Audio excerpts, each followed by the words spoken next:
twice, and it ruins my blast-off countdown. Mm-hmm. Tit Goblin here. Help, I'm stuck in 1692. I followed Paulo back in time to stop him, and he somehow trapped me in the Qing Dynasty China. The Emperor just issued the Edict of Toleration. I can't tolerate any of this mess. All right. Well, if you can make it down to Macau, I'll help you. Until then. What was the one that used to be on the Beijing? Because Peking was Beijing is all the way up north, and Macau is all the way down south. Help! I'm trapped in a bubblegum factory. That was what was in the little Bazooka Joe strip sometimes in the fortune section. Did you ever have Bazooka Joe bubblegum? No. It single piece of bubblegum. You'd unwrap it, and as you unwrapped it, there was a tiny comic strip, Bazooka Joe.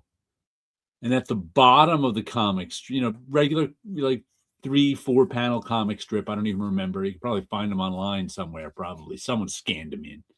Down at the bottom, there was a little joke or something, one line. I think one of them said, like, help, I'm trapped in a bubblegum factory.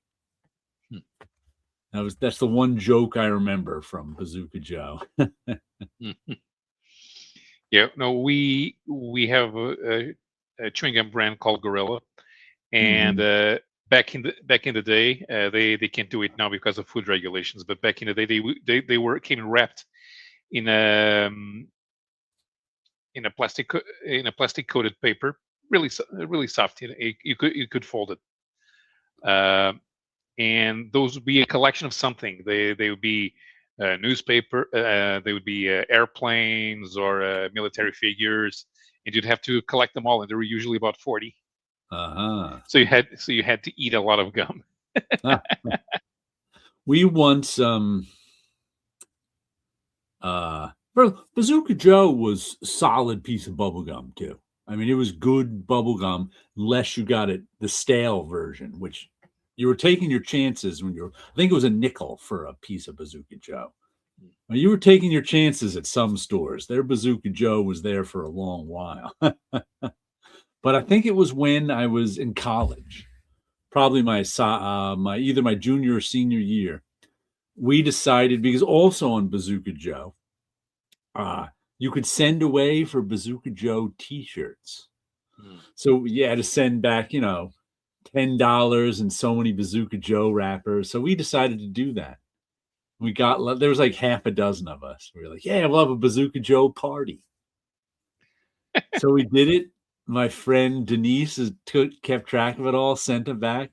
Then we finally got our T-shirts, and we didn't realize they were children's T-shirts. So all our T-shirts are like that big. We're like, uh-oh.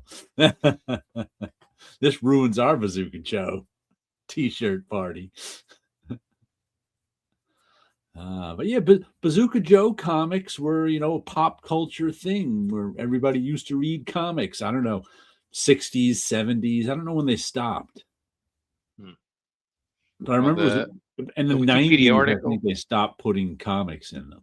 Right. The Wikipedia article doesn't say.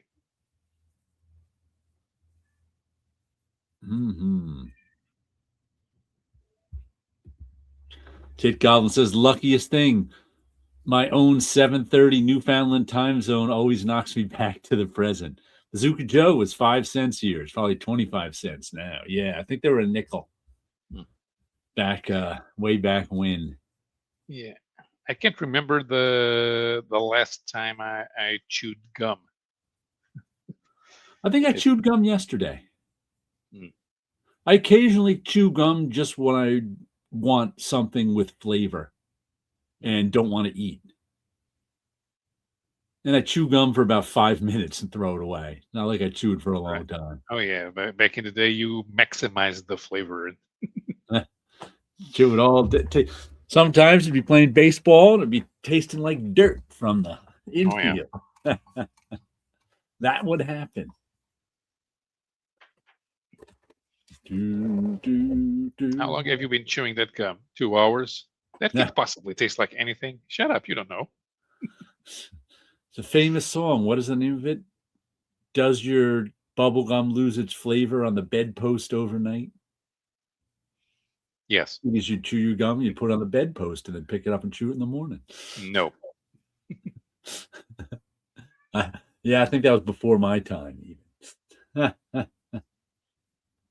Dee, dee, dee, dee, dee, dee. Dee, dee, dee, dee, dee, dee. You know I've what reread what would you reread? Pulp. Pulp. How was it? I remember. I mean, I like all their stuff. So It's okay. It's okay. It's a good read, a fun read. You can, if you're feeling like, I want to reread something light, and you can go and pick it up. Right. Because it's only 60 pages and the plot's easy to follow. Yep.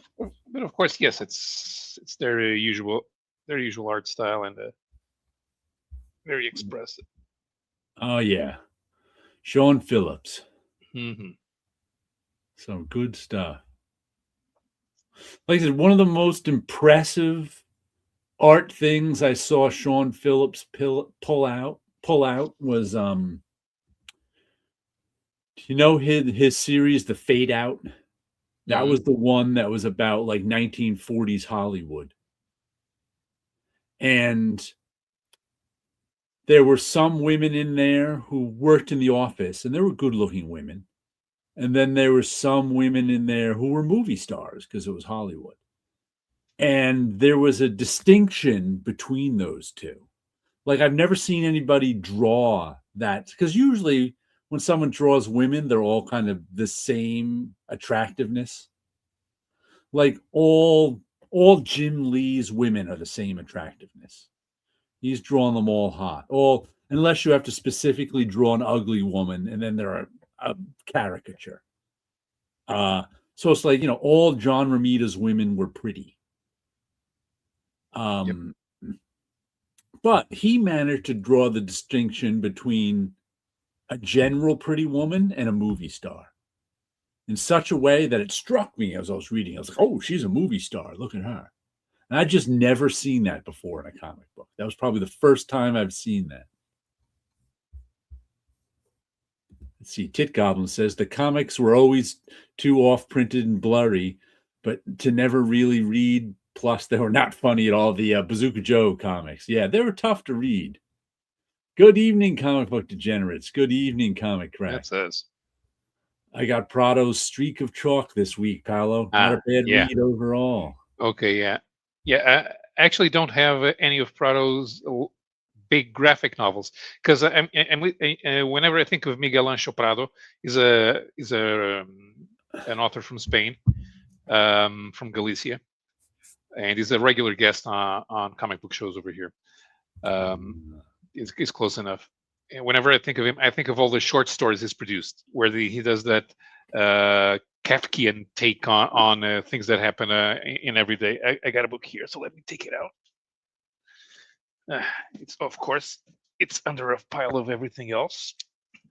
All of a sudden, Paolo gets buried by his bookshelf. Yes. So here it is. Life is Delirious. And it has all of the short stories under that theme, usually 3 to 4 pages.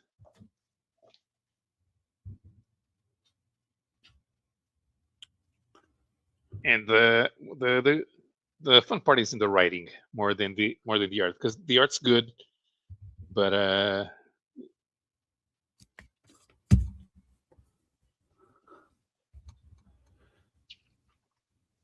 yeah, 3 to 4. So it's a collection of sketches of things that can happen to you in everyday life, but in an exaggerated form.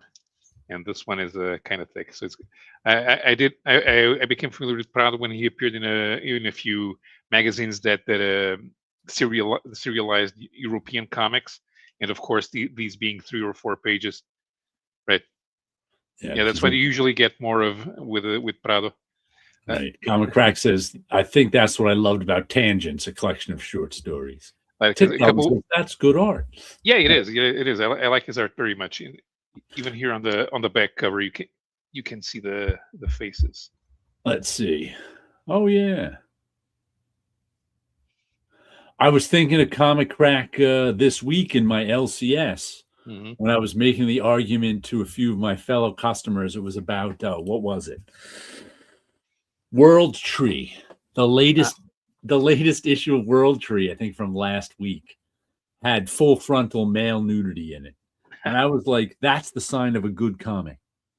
When your comic book creators are confident enough in their story to have a character hanging dong, that's a sign of a good comic.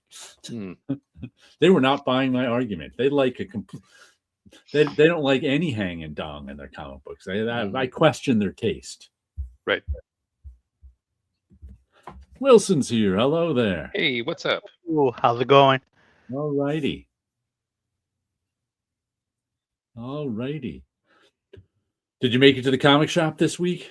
Unfortunately, I did not. I was hoping to go today, and I was hoping that once all my work was done, but I was still working at the point where it's like I could go now, but I probably won't make it back, and I still have like one more page to finish lettering. So it's like, all right, I'll get it next time. You missed the conversation just before. The Comic Crack saying, "Ha, nice. I'm glad you think of me when you think of male nudity." Because I was explaining, I was thinking the Comic Crack is at the comic shop this week due to a character in World Tree last week, full frontal male nudity. I was making the argument that hanging dong as a comic is a sign of a good comic. When the creators have enough confidence in their story to show you full frontal male nudity, that's going to be a good comic. All right. They don't do that in bad comics, not at all. They don't have the confidence. Tit Goblin says that back guy on the cover looks straight up like Newfoundland Poppy, like straight up Newfoundland Poppy. What's a Newfoundland Poppy? I'm assuming it's a grandfather. A Newfoundland, like in Son of a Critch. Who was playing the grandfather in that one? The guy from one of those McDowells, Roddy McDowell. Is he the one who's still alive? No, the other McDowell. I can't remember now. Yeah, Roddy McDowell's Planet of the Apes guy. Who's the Clockwork Orange guy? Oh, Malcolm McDowell. Malcolm McDowell. I think he's the one in Son of a Critch. Yeah, and they're not related. Okay.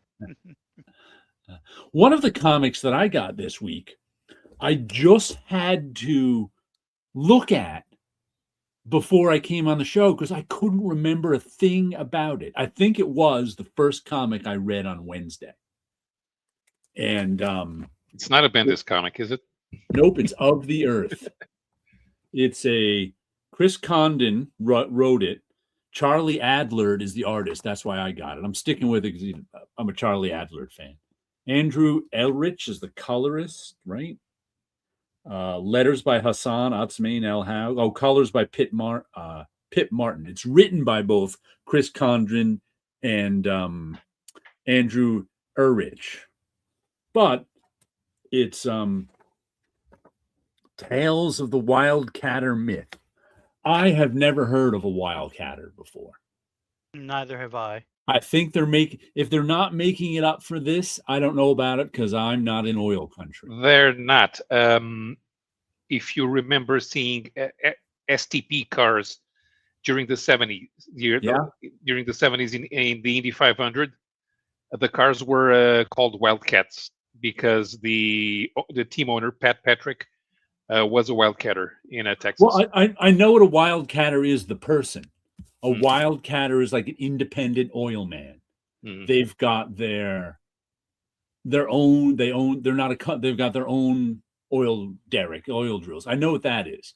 But in the context of this comic book, a wildcatter it's called that because if you're one of these independent guys and you drill in the wrong place or drill too deep, this monster comes out and gets you.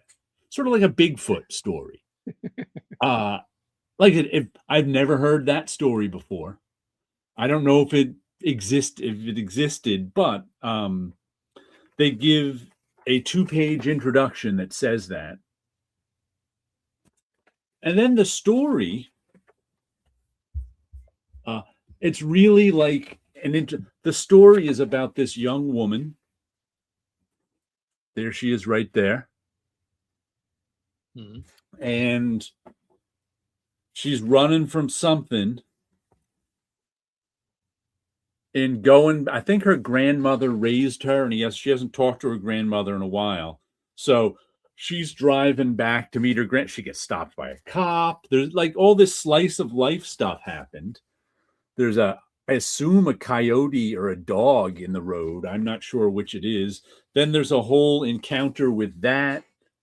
And then we get sort of an encounter with a truck that runs over the coyote. And then we get her showing up to her grandmother's house. She shows up to her grandmother's house finally, and she's like, that's new, a wildcat rig in the back. And then it ends with her not being able to find her grandmother, and finally finding her grandmother, and her grandmother's in bad shape. So it was a well-told story. There just wasn't much to it. Mm-hmm. I'm sticking with it because I'm a Charlie Adler fan, and he did a great job on this. But I couldn't even remember what happened in it. Like today, before the show, I was going through my comics, making sure I read them all, and I was like, huh? What happened in this comic? I don't remember. Because it was almost like so much of it was like a slice of life introduction, and so much of it was atmosphere, and so much of it was maybe set off to pay off, and maybe set up to pay off later. So we'll see. Well, I never heard of that type of a cryptid before, so Yeah, it might neither be have I. brand new for the book. Old guy, that guy in the cover looks like 5 of my great uncles. Yes, Malcolm is straight up Newfoundland Poppy. There we go. We just watched a movie last night, and one of the main characters was a wildcatter. No Man's Land watchers here. I haven't watched that one yet. I've only seen clips from it. Talk about wildcatting in the oil industry on Landman. Yeah. I forgot my water. Let me grab it.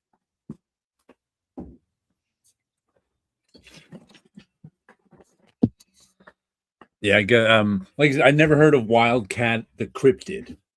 Right. It's new to me. Mm-hmm. Maybe they made it up for this. I don't know. Maybe it's a Texas oil thing. Could be. It could be a local legend. Yeah. Type of thing. Dig too deep, and the things come for you. There are a few, but they're not called wildcats. They have their own names. You do have the Wampus. Doesn't he play for the Spurs? San Antonio Spurs?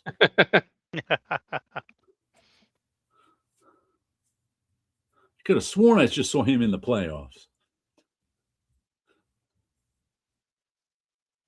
Mm-hmm. Yeah, there's a Wampus. Because it comes, yeah, it looks like it has something to do with swamp gas. So isn't that also what a will-o'-the-wisp ends up being? A will-o'-the-wisp? Will-o'-the-wisp. Yeah, I think that's swamp gas. Yes. As well. Supposed to be some fairy or something flying around. A will-o'-the-wisp. In the end, it always turns out to be gas. Yeah, it's always swamp gas. Which randomly catches on fire. Mm-hmm. And does other crazy things. Huh. So, news in comics, Dan Buckley stepping down. Oh, he is. As president. Wildcatting is drilling for oil, but you aren't certain there's oil where you're drilling. Right. Okay. So it's You're on your own. You don't have a You're big on company behind you. Yeah, higher risk, bigger payoffs. Where did that piece go?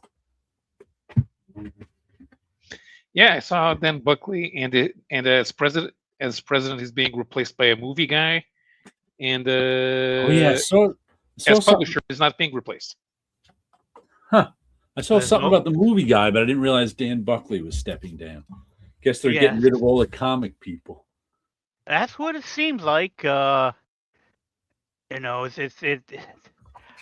He's stepping down. So did he have enough of Disney? Conspiracy is that, if you Yeah, get who rid of all knows? the comic book people, there's no one there to protect the comic book people, or at least the comic book ideas. Right. So does that mean, not too long ago we heard when Jim Lee said, as long as he's president of DC or a publisher of DC, they'll never use AI there. Right. So it's not that DC will never use AI. It Right. is as long as he's there. Yeah. Is Who that knows what the next guy will so? think? Exactly. And it's like, I don't recall if Dan was ever vocal about AI at Marvel. Mm-hmm. Now Yeah, I we don't know know. that that Disney was okay with using AI on stuff, and we know that Marvel Films was okay using AI on stuff. The whole thing was Secret Invasion. AI was being used in the artwork in the beginning, and it's like, and again, I have nothing other than conspiracy thoughts that if you get rid of the people who are classic comic book people and you replace them with someone who's a movie guy, you can easily go, eventually something is going to pop up. Yeah. Whether it's a cover or a full interior, if it's we made a deal with the Steve Ditko family and we're going to feed all the books that Steve did into an algorithm, now you'll have new books by Steve. Or something like that. Or the whole, do you want your own personalized comic book? You could be Spider-Man's sidekick in this one book. Yep. Who knows if something like that could happen? You never know, but it's like, it is eerie that he's leaving after the massive layoffs that they did. And was something come up and he's like, I'm out of here. I don't want to deal with what's Yeah. coming next. It's very well possible. And then he's been doing that job for quite a number of years now, and he might just be ready to go. It Yeah. could be any of those things. He was probably ready to go because of the massive layoffs, I would say. I would say if he was on the fence about whether to stay or go, and then they have massive layoffs, that can make you go, think I'll go. Because, I'm going to assume after a while, firing a bunch of people, just because the company says we need this number to change, not Right. because the people did anything wrong. Right. Not because they're not profitable. Yeah. It's like they did nothing wrong. It's not. It's just that a new not owner, but new CEO comes in, and they always do a massive layoff. Mm-hmm.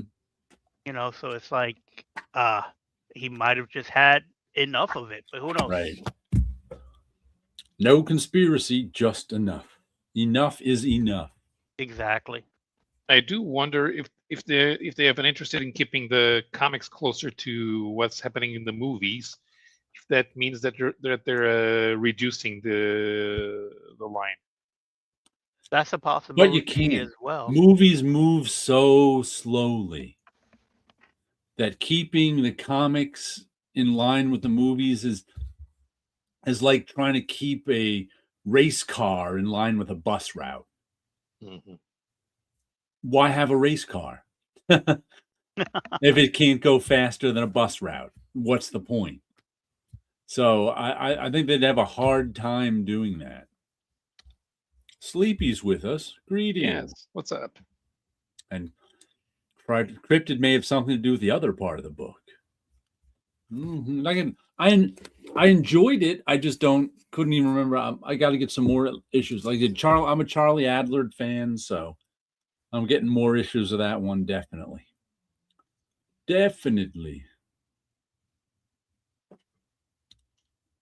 Ooh, I'm on fire.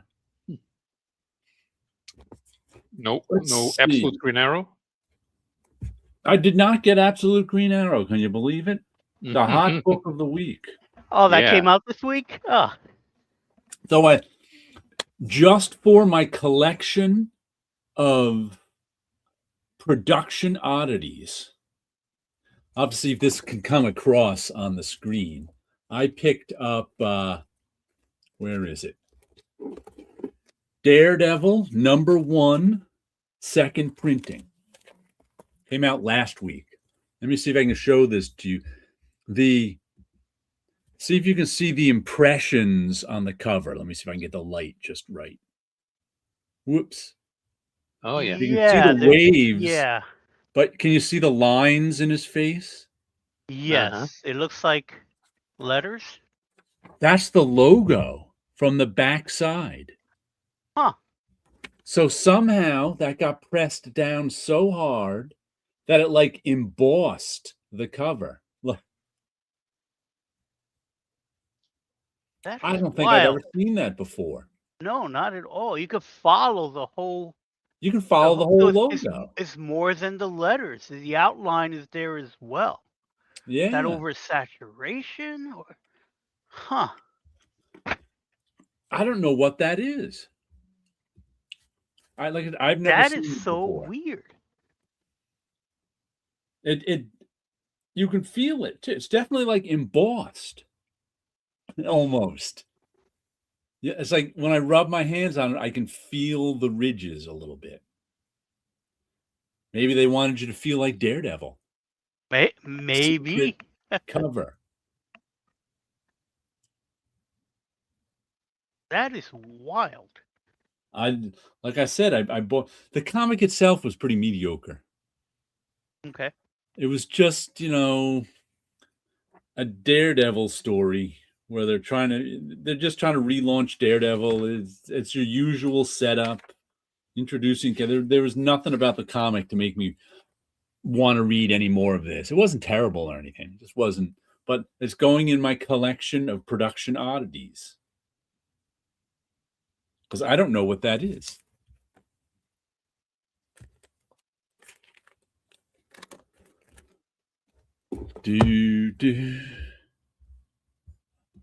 Tit Goblin says, Sleepy, I liked your latest video on printing differences. I liked that too. It's cool to see Paolo shop a little in Metarog's video. Oh, you shopped a little? Yeah, when we met, we did a short video. It got cut on Instagram, but it should be on completing this video. It wasn't that much bigger though, so you don't get to see much of the shop in the video. But if you want to, you can go to you can on Instagram. You can look for Kingpin Books, and you'll be able to see lots of photos from all around. Okay, check that out. Friar Tuck says, I've yet to watch the Metarog video, Sleepy. Now I need to see a little insight into the Paolo universe. Titcom, the level of jealousy I hold for Sleepy's perfect beard should bias me against your content, but it doesn't. Comic Crack, I had it in the new DD book and put it back. Been suckered too many times the new DD or Doctor Strange book. Yeah, the only reason I bought it was because of that production oddity. It's going into that thing. I watched Sleepy's video cover? Too. And Sleepy, though he was showing some books he'd recently read, and there were books from the early 90s that were badly printed. So he was trying to figure out what made them so blurry and badly printed. But it was more like the late 70s, 80s when the plastic plates were introduced. That's where the worst of the worst is. But it still could have been the end of a print run where the plate had worn down and they left it on there for too long. My beard could be better. Is that also on the back of the cover as well? The bleed Um, through you mean no? on the Daredevil book? Yeah, the You mean logo. on the back cover? No. Yeah, is there something similar going on there as well? Nope. Regular old Captain America ad. No impressions of the Captain America ad on it that I can see.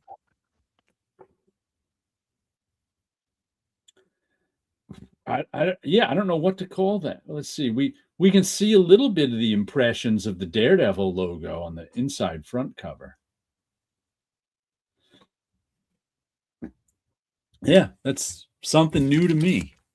Yeah, definitely. I just wonder if it's were they testing something out in the printing?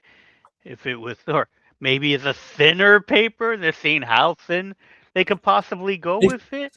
It could just be that the logo has such sharp lines and nothing else, that the way that the pressure hit, just all the pressure of the printing plate was on these lines somehow. But the lines are white.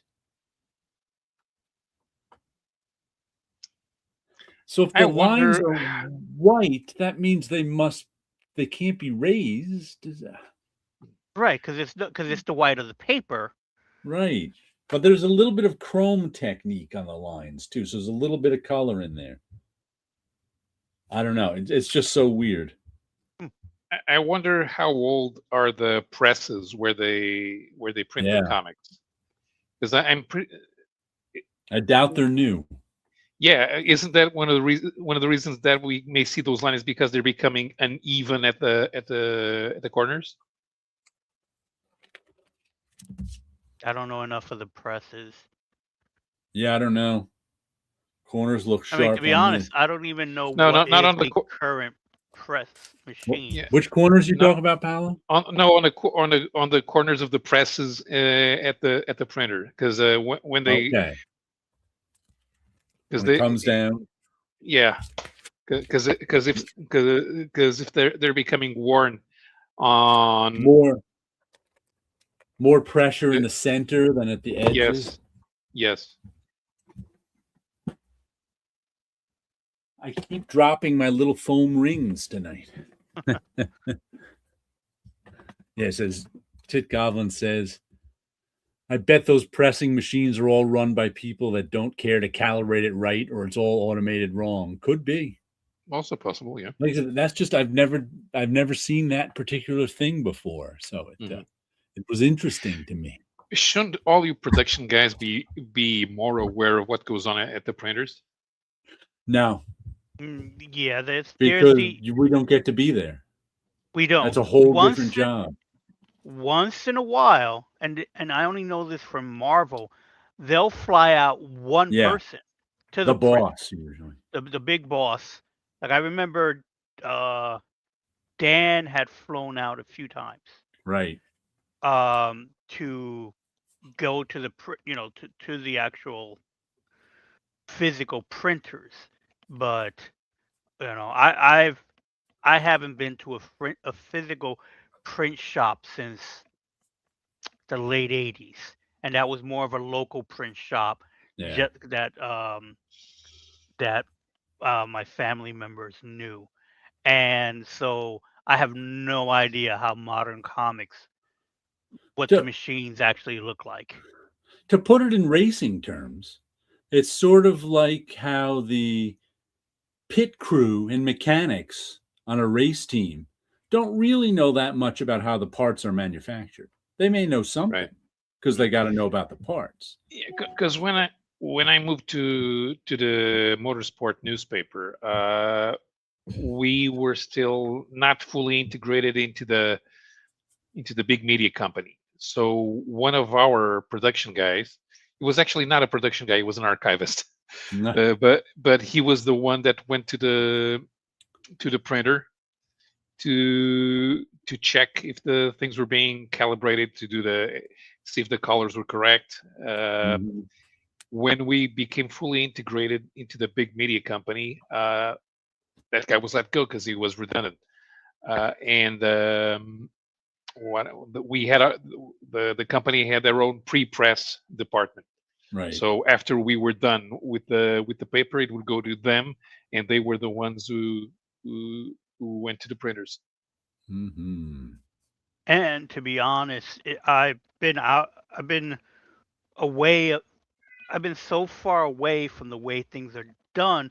I wasn't even sure if plates were still made because, at the end of the day, most of the time I'm just sending out a PDF and I Right. don't even know where it's going to, who's They working make the on it. plates from the PDF. Right. So and because I haven't seen a plate of a modern comic pop up No. anywhere, do those even exist as something that can be sold? I don't think so. Or are they now melted and reused to make new plates? I think they're all plastic, so they wear out. So they're plastic now? Okay. Yeah, I think they've been plastic since the 80s. Or they're very, very thin sheets of metal. I've seen that too, but not in a long time. Right. Yeah, so I don't know if that's something that will get reused. If it's a type of a plastic that might get melted and then be made into other plates. I don't know if they're that if that technology even exists. A lot of the print-on-demand places aren't offset printing. They're like a giant fancy inkjet, so there are no plates with that. It's just the inkjet printing. So that exists now too. Right. But you're not printing like Marvel and DC comics that way because the print runs are too big. Right. So yeah, it takes forever to do a page. Mm-hmm.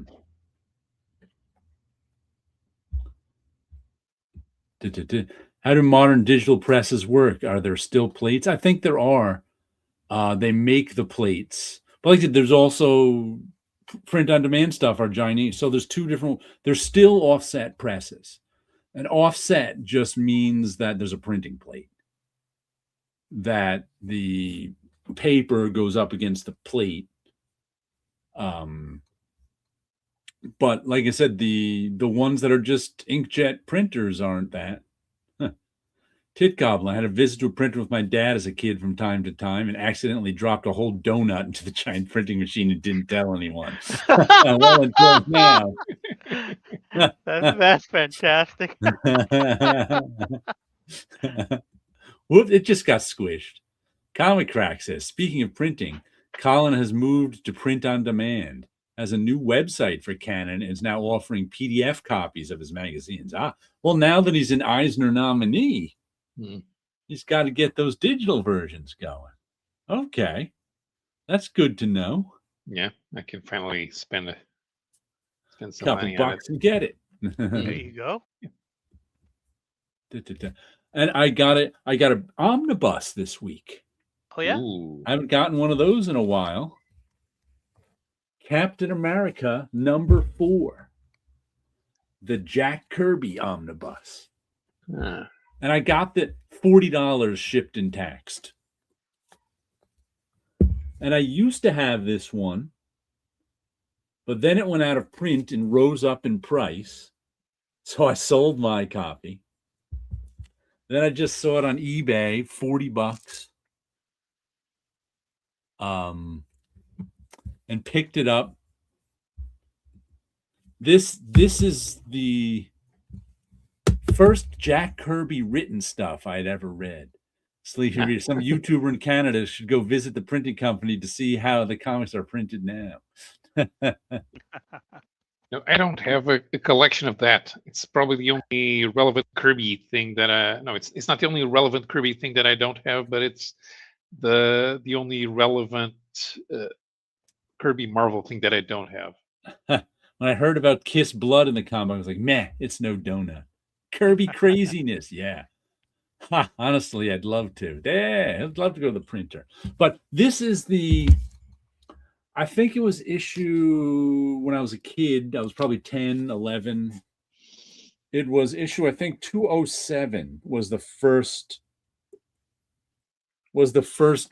Jack Kirby Captain America I got that wasn't Stan Lee and Jack Kirby, because I never liked Stan Lee and Jack Kirby stuff. I didn't like the Fantastic Four, which was being reprinted in Marvel Greatest Comics. I thought the writing was terrible. I had like a Fireside book with Captain America stuff in it, and I actually liked that. I especially liked some of the art because it was Jack Kirby art. But this was the first time, like I said, it was 10 or 11. I picked up something that was Jack Kirby without Stan Lee, and I really liked it. It was so different than anything else. I don't know if you've ever read that issue 207 with the swan. It isn't even like a superhero story so much, because he's taking on a Latin American dictator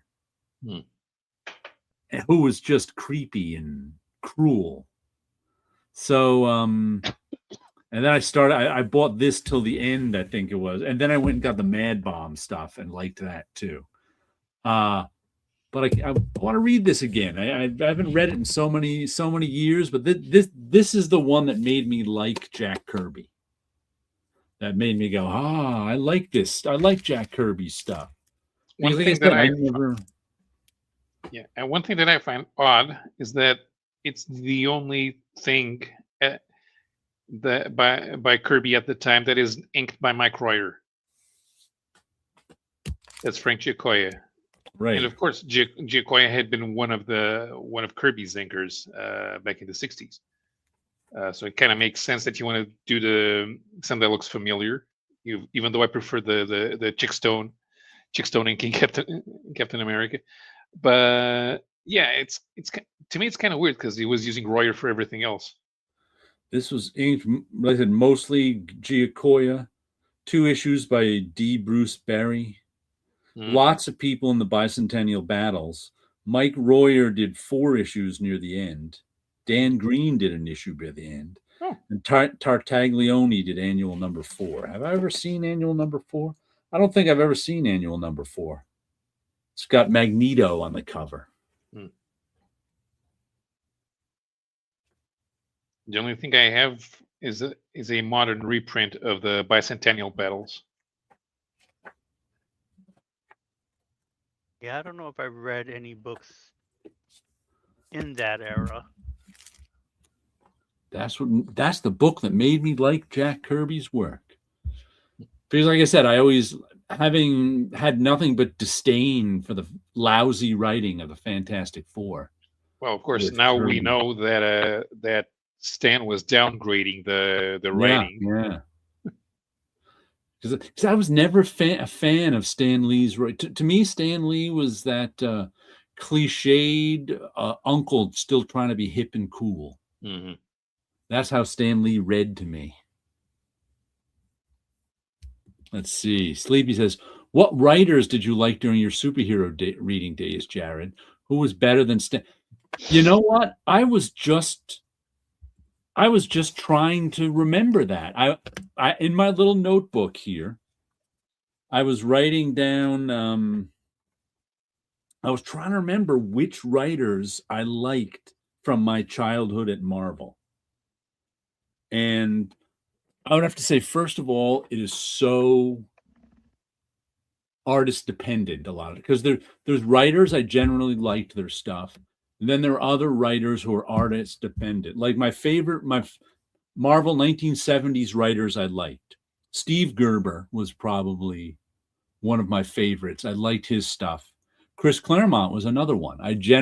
Chris Claremont stuff, and we're talking late 70s here. Mid to late 70s.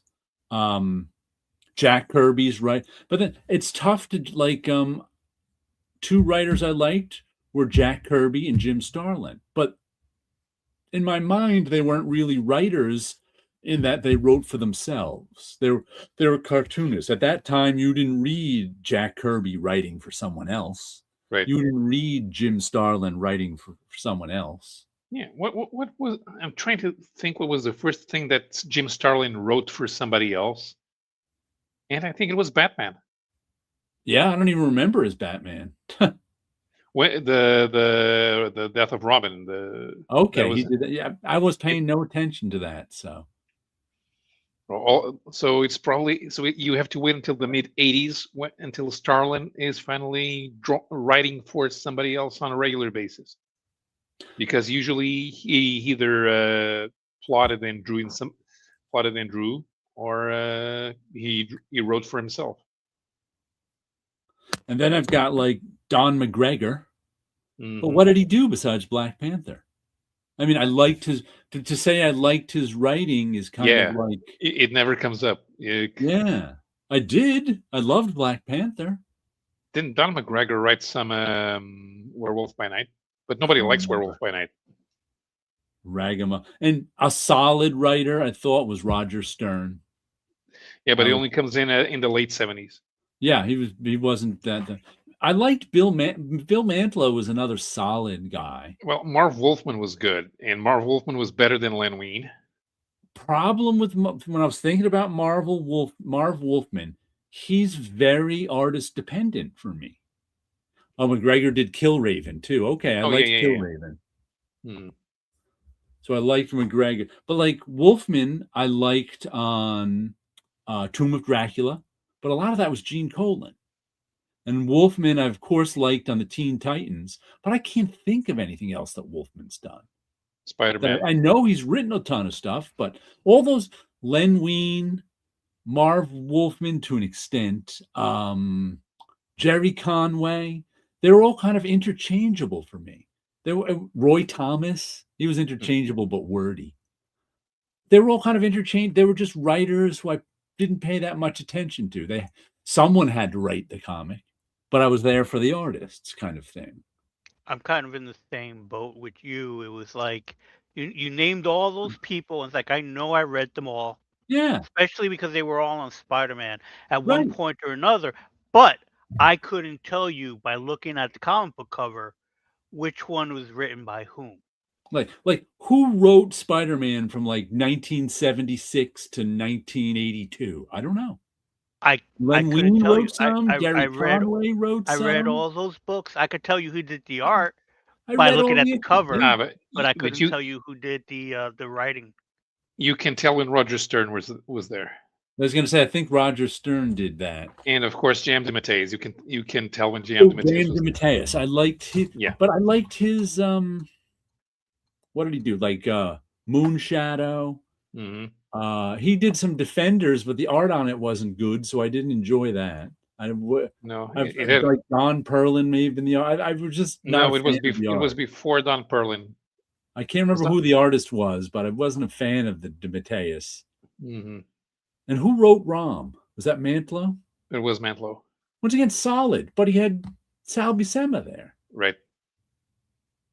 So that's why. And he did Micronauts, and he had Michael Golden and Pat Broderick. Right. Of course, this was the era when everyone at Marvel was using the method.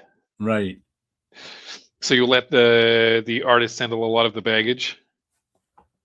And I couldn't even tell you who was writing for DC at that same era, except some of the same writers.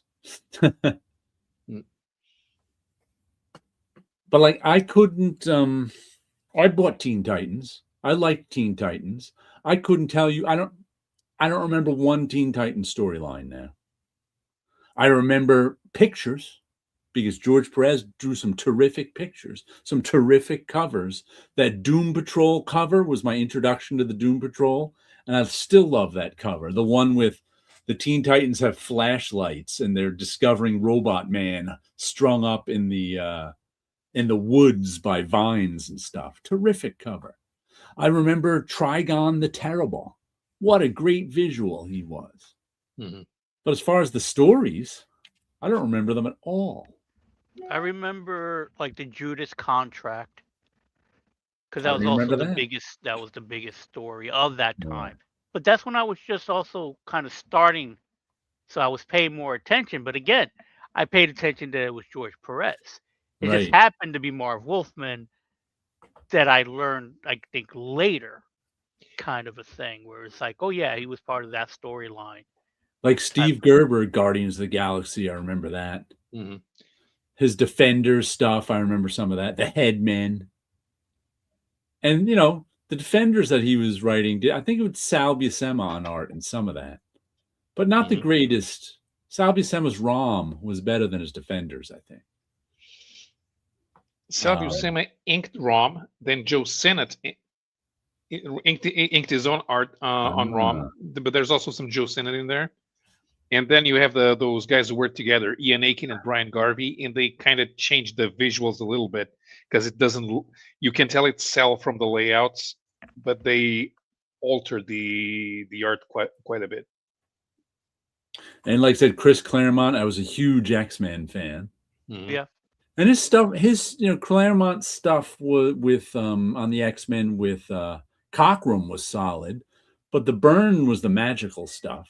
Right. Yeah. So whenever Byrne and Claremont were together, it was good. And then I think Claremont wrote some other stuff that was solid. I can't remember it right now. But at the time, Claremont wasn't writing much off of the X-Men. I know he was somewhere. He did some Vampire Tales, and he had a run in Doctor Strange that most people have forgotten. Yeah. Because it comes between Marv Wolfman and Roger Stern. But Claremont doesn't Steve Gerber, Omega the Unknown, another one of my favorites. And of course, at a Claremont, you have Iron Fist. Right.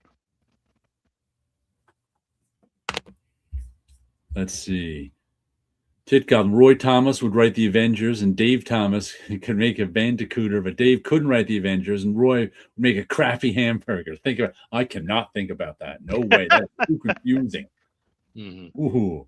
Jim Shooter, who I thought was a solid writer on the Avengers, but then he lost George Perez, and the story went in the crapper. Dave, when it was Sal doing the fill-ins, it worked because it was Sal. And there's a couple of stories that were even drawn by Byrne before Byrne got famous. The ones with Count Nefaria. Those were solid. The problem with the Korvac saga was that the last artist on it was Dave Wenzel. Yeah. Who was completely inappropriate for superheroes. I mean, you have a gazillion guys all doing the same stuff. And who do you go for fill-in? Dave Wenzel. Was everybody else busy that week? Who knows?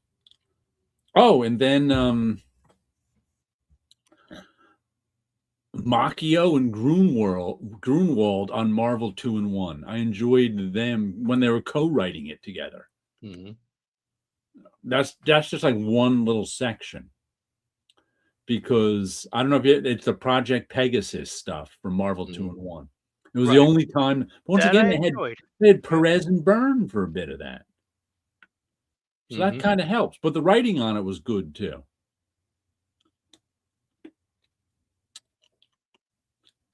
Yeah, and I read those later as a trade paperback, or was that a Fireside book? The Project Pegasus. I don't think it was Fireside. All right, there was an early trade paperback then. It was one of the first trade paperbacks that they launched. Yeah, that I really enjoyed. Yeah. But it's not like I could name any other. I mean, I enjoyed Macchio's Grunwald's Captain America too. Yeah. But it wasn't like I was buying all sorts of stuff from him. So really, growing up as a kid in the late 70s, a lot of the writers were interchangeable and not that good.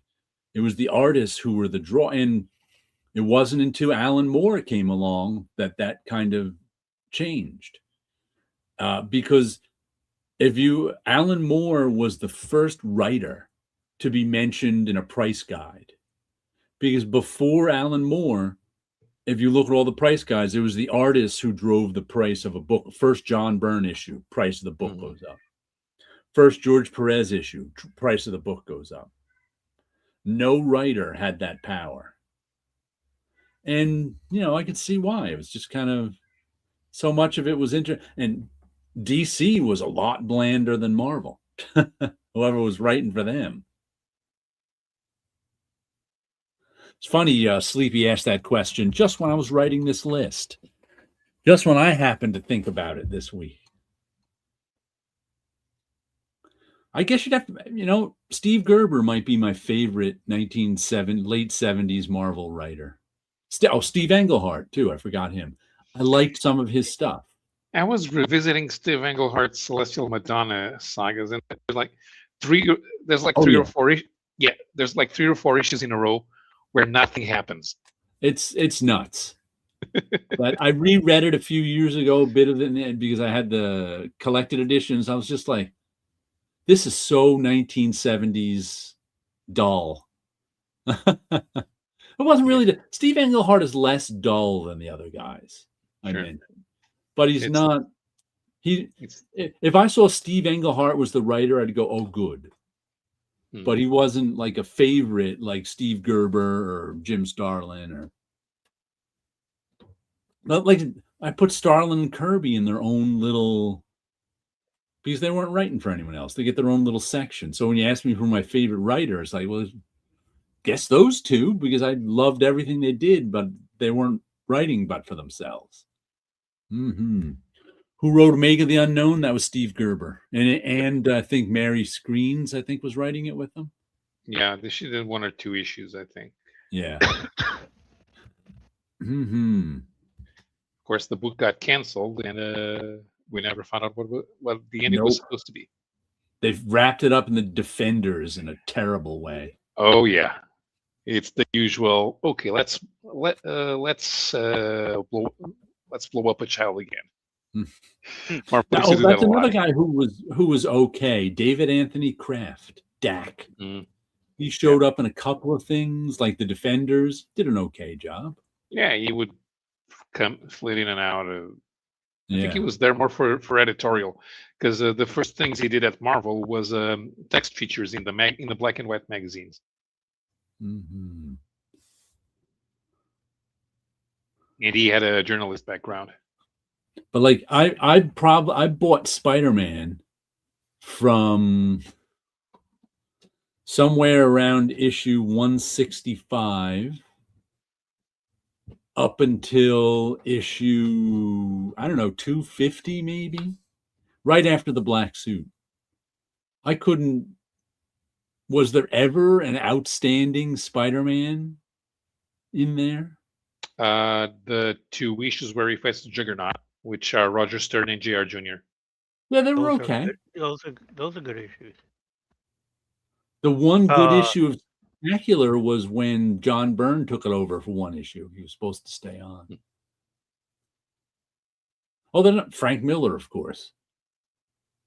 But once again, he wasn't really writing for that many people in the late. He was writing for himself in the late 70s. Mm-hmm. He eventually wrote for Mazzucchelli.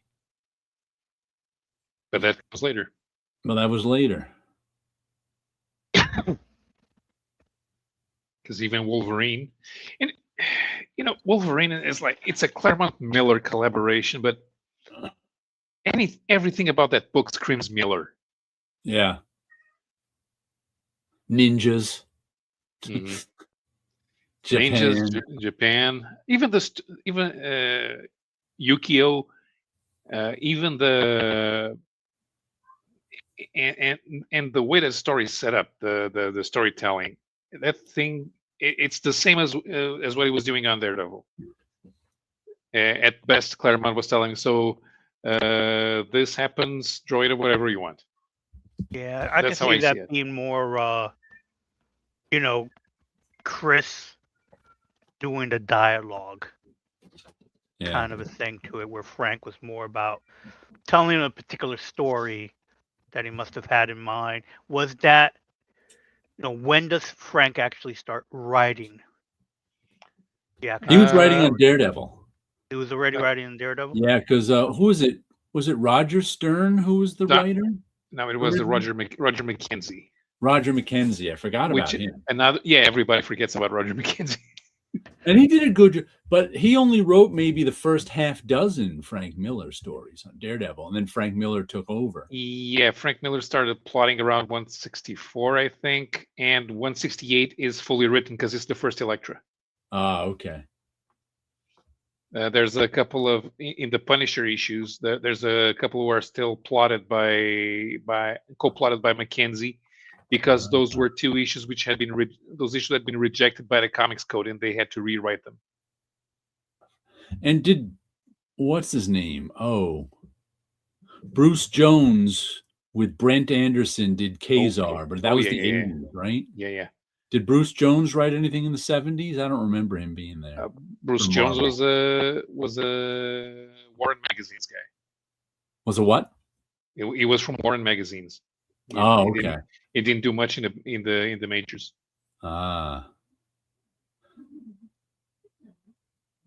Because he was an artist. He was an artist, and he moved to writing.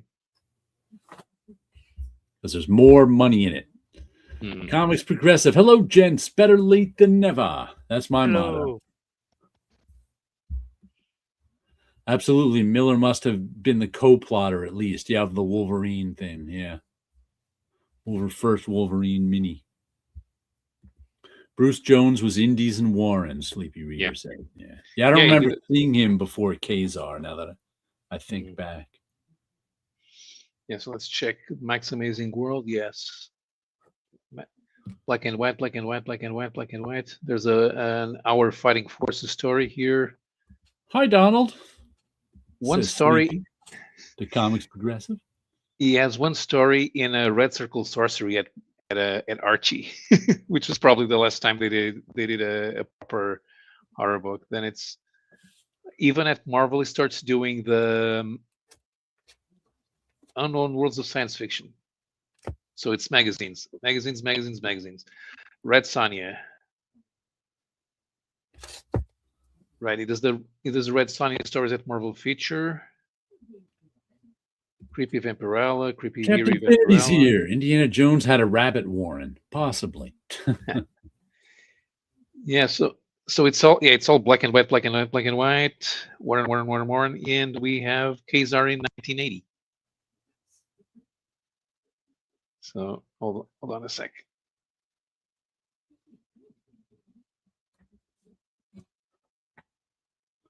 Yeah, I enjoyed the Kazar stuff because, again, Spider-Man was in it. Okay. And that's why I started reading Kazar. And I enjoyed Kazar, but I couldn't tell you who wrote it. I could barely tell you who drew it. Brent Anderson. There you go. Like, once you told me, it's like, yes, correct. But it's like, I haven't thought of that book since I read it. And, and know that there's a curse word written in the grass of one of the issues. So it's like, but again, it's one of those things, like, I never revisit that book, although I did enjoy it for the time that I read it. Kazar.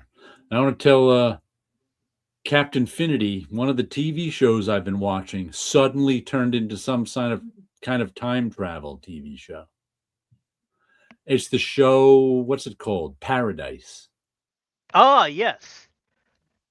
And it's sort of a post-apocalyptic show where some environmental disaster happened, but they built this city inside a mountain for 20,000 people or whatever. And so the whole first season took place inside this city. And they were there, I think, for 2-3 years. And then the second season, the main character leaves the city to go try and find his wife, who was stuck in Atlanta last he knew, or I think it was Atlanta.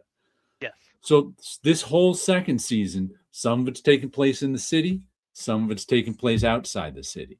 Meanwhile, all these people from outside the city, enough time has gone by that they've survived and managed to gather themselves together, and now they're going to the city in Colorado, and they want to break into the city. So that was all set up. Yeah, then the last episode happened. On the last episode, we've got the city. We've got the people all outside the city, and it looks like we're lining up for a big fight. But then we find out inside the city is some kind of super intelligent AI who, through flashbacks, let us know has been experimenting with time. and creating some kind of time anomalies.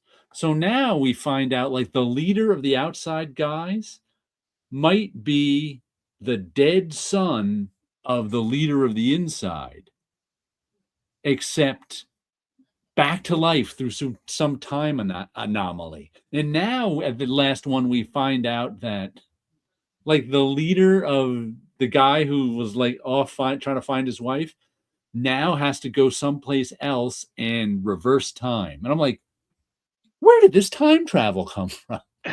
Yes, the time travel thing was wild. What happened? I didn't see it coming, No. and yet the clues are there from the beginning. If you say so, I caught none of the clues. It was. This is why I really enjoy YouTube.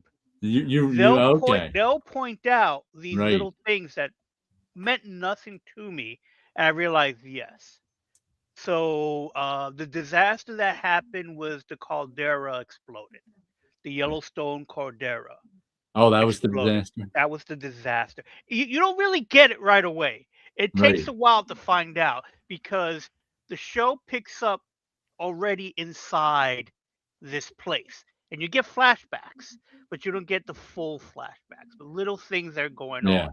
There are not, I couldn't call them hints because you don't know what they are when they're happening. Right. That's why you don't really think about it. Yeah. But when it gets pointed out, yeah, every now and then certain characters, the sound dims a little bit and they're reacting almost like they had a concussion because it usually happens once a big event happens. Because that's the time anomaly, right? That Something- itself is the time anomaly. The computer is a quantum computer. Yeah. And so the hints is that the computer is answering questions before they really turned it on fully. Yeah, that's what they said this last episode. Right. So, but we don't really know about it Yeah, at all until the. We didn't even know the computer existed Right. until And again, until the second season, we knew something was being worked on. And then it had a cold word, and you think just it's the a city. person. Yeah, and it's like, but the computer is not where the city was. It's outside of the city. That's where the leader kept traveling. Yeah. She was traveling to another space. So the computer is like a mile away from the city. So I didn't even know. The computer. I thought it was like 400 miles away, so I wasn't. No, even I think sure. I think it's like. I think it was supposed to be like a few miles out because they didn't take that long to travel to it. All I know is that time travel took me by surprise. Time travel, time anomalies, whatever it is. Yeah, the time anomaly is just like it made no sense because again, didn't see it coming. But it's like to me, it's like, oh, okay. Is it written that if they can't continue, here's where the story kind of ends. Yeah. So it's like it's just enough clues to go. There will be a third season. Yes. So I'm looking forward to it. I did enjoy the first 2 seasons. Yeah. I enjoyed the storytelling. And I really like that, yes, you got to see people on the outside, but not everybody was a total piece of crap like they are usually in these types of shows. The only problem was there was no reason for the outside people to go to war with the inside people. No, not really. No reason that didn't whatsoever. really make a real sense because, surprising how many people did survive. Yeah. And again, what I did like about it is like not everyone you run into outside was just trying to up and murder you like a lot of these shows are. Which is why it made no sense that they'd attack the city. But, Right. Yeah, that they were going around, that outside group was going around shutting down nuclear facilities because there was no one there to shut down the nuclear facility. So I like that they had they were traveling and doing good for the world kind of a thing. See, Captain Finity, this week's purchase, Marvel Comics Howard Chaykin Compendium. I think that's the Fantagraphics one, right? No Indiana Jones, but there's a Monarch store. I just saw something they're putting out Indiana Jones omnibuses or something like that. I think Marvel. It's a bit Marvel. Oh, we can't hear you, Paolo. We can't hear you. You're right. Indiana Marvel are putting out Indiana Jones. I just saw. I didn't look into it. I just saw something like that. Yeah. Well, it would Weird. make sense. Disney owns that property. Right. So, yeah, Disney seems to let Marvel be okay to do any of the other properties except for their kids stuff. Hmm. Yeah, I've seen like the was it Darkwing Duck as well as Tailspin is being published by I think Boom or Dynamite, but it's not Marvel. So it's like it's weird, not weird. It's interesting what they let Marvel publish, and then they let other companies publish the other stuff. Huh. Is it Mike Grell, or is he one of those that just wrote what he was drawing? Yeah, I think Mike Grell was only doing Warlord, I think, in the late 70s. He wasn't even Mid 70s, he was doing Legion and Green Lantern, Green Arrow, because he took over I when never Neil saw Adams any left. of those. I barely saw Warlord. I think I didn't see Warlord until the early 80s, maybe. Yeah, those are books that like I find in the dollar bin. And it's like I don't know what this is. Let me pick them up. So that's Yeah. I didn't really read Warlord all There that weren't much. even any dollar bins for me to find them in. So it was before the comic shop opened. A story went: Bruce Jones goes into Jim Warren's office with a list of publishers. Warren was last on the list, and Jones told him he had been living in Japan, and his list read bottom to top. Of course. Tid column. Did anyone here read comics as a kid and act out the superheroes as a kid play? I was a preteen. We got into comics, so I wanted to smoke cigars, eat steak like Wolverine, and date Psylocke. 90s. We would fight and pretend we're the superheroes. That was standard. Yeah. Me and the kids in the neighborhood. Yeah, we didn't want to smoke cigars. No. Captain Paradise, another one for the in tray.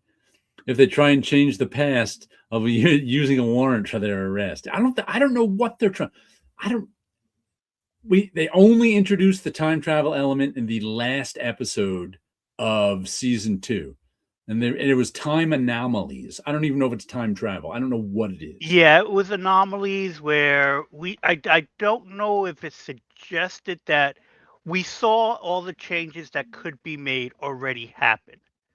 So the way it felt like to me is like every time someone had a nosebleed meant Oh, that's right. The weird nosebleeds for no reason. something was changed. Ah, okay. And I think the change was that person who had the nosebleed, whatever happened went wrong. And because they had the nosebleed, that was we see the fix already. So the fix happened. So the nosebleed might have meant that person had died in that event.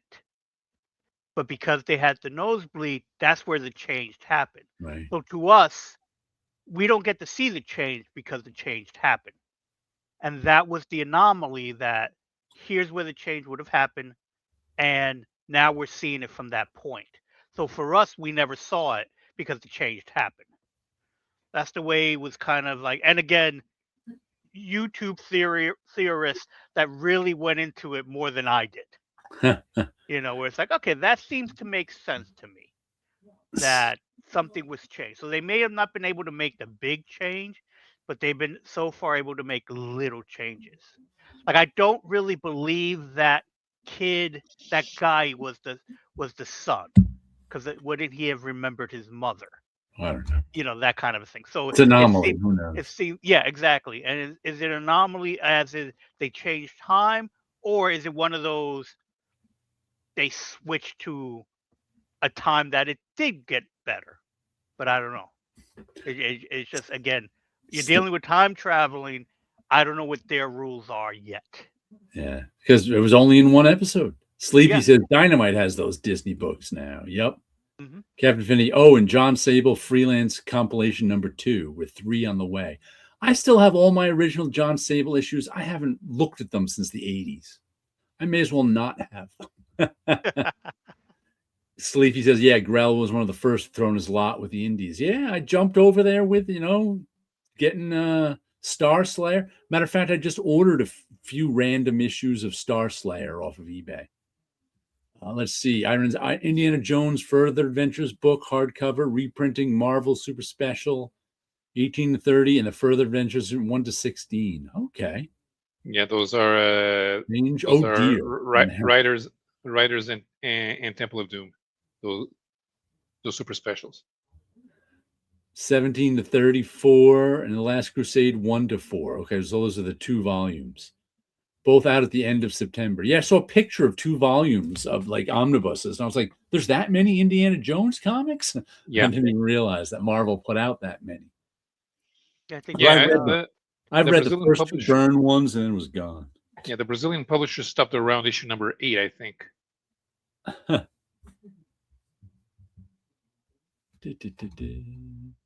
Let's pull out a new comic. Let's see, what do we got here? Oh, here's one I picked up off the shelf.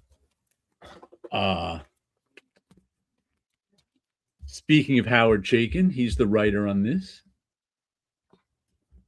It's Zorro. Howard Chaykin, Jorge Fornes, Walter Pereira. Pereira. I really like the art in this.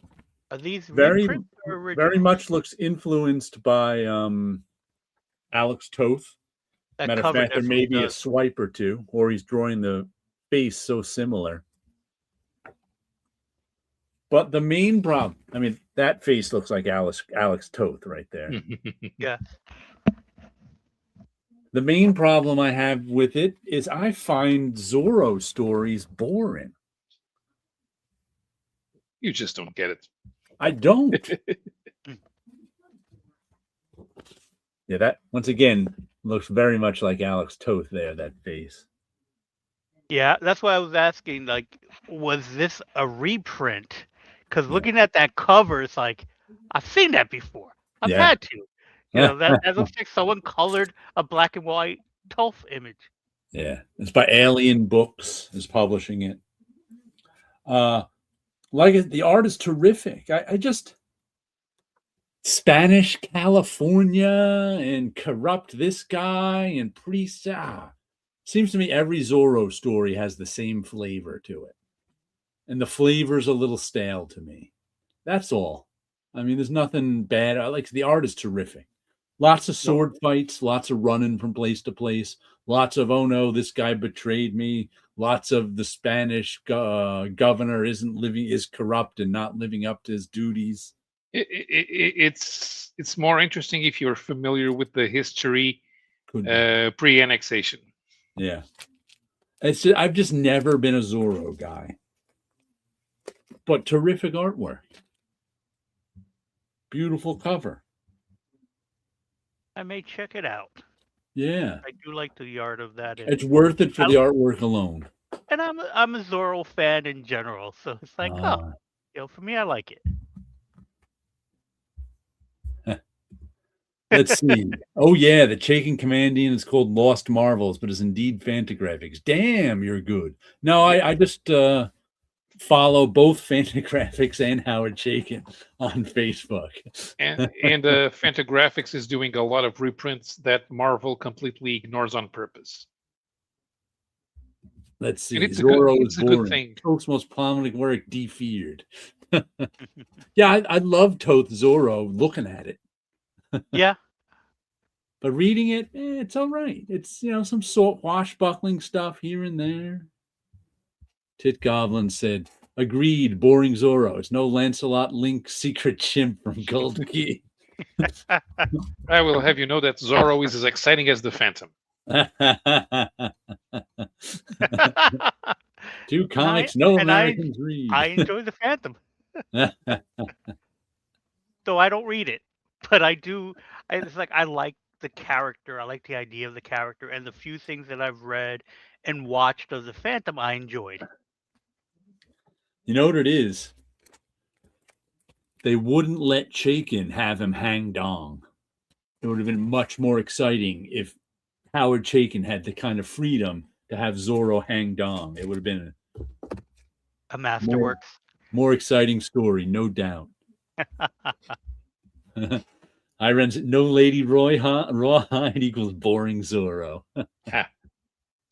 Lady Rawhide does not exist in the Zorro mythos. When was Zorro created? 1909 or 1911, around that around Zorro's time. in the public domain, right? Yes, the Curse of Capistrano is which is the name of the story, is in the public domain. As it said, I thought it. But Zorro is a trademark, which Right. is the American thing of holding on to trademarks that basically shield works which are in the public domain from proper exploitation by the Right. public. Yeah. Copyright Zorro Productions. All rights reserved. Zorro registration mark.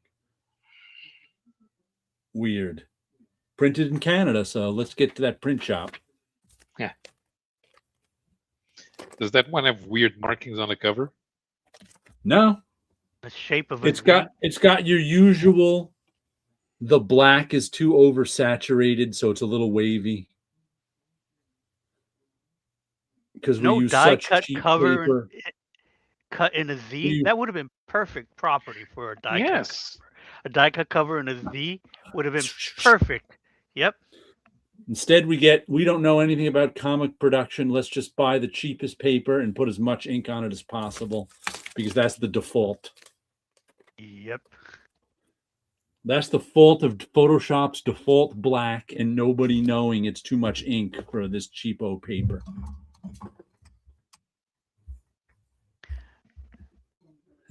Slavey says, it seems Toth specialized in duller scripts, avoiding the spotlight. Yeah, he's one of those, like I said, he's one of those masters without a masterpiece.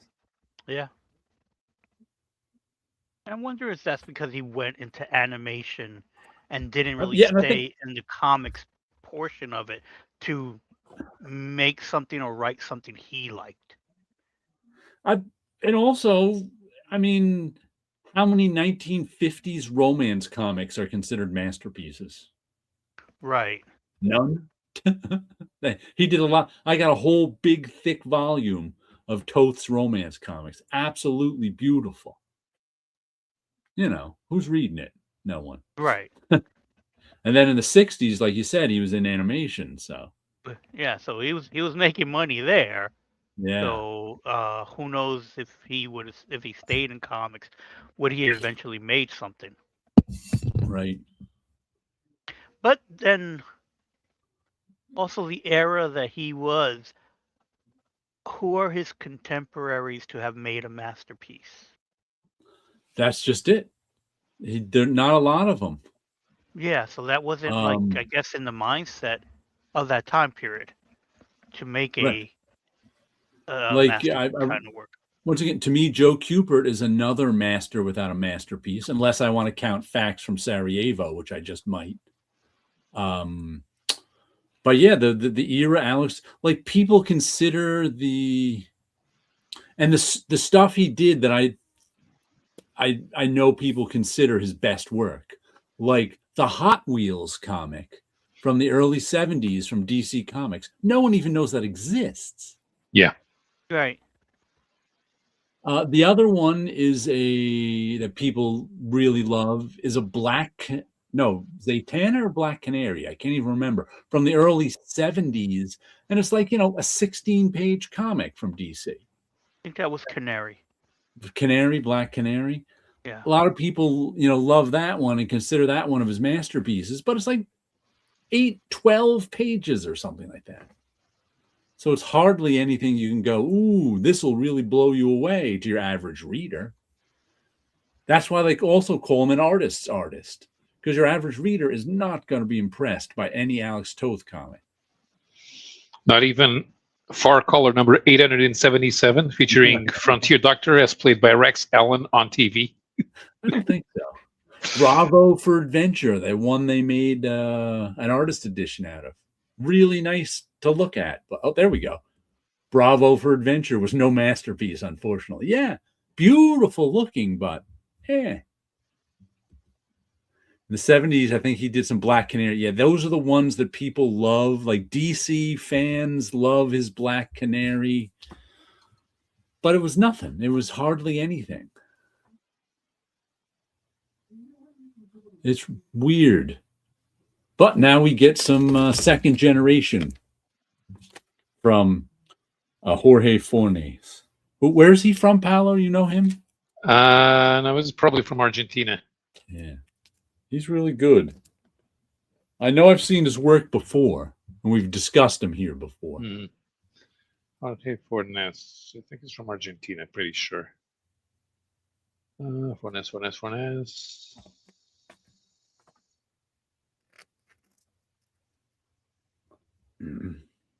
is it? No, he's from Spain. He is from Spain. From Spain. Yeah. It's probably the best Alex Toth influenced work I've seen.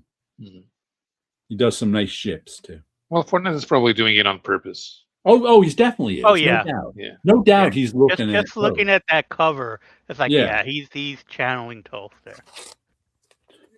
But plenty of people can try to do it on purpose and not do it well. He's doing it really well.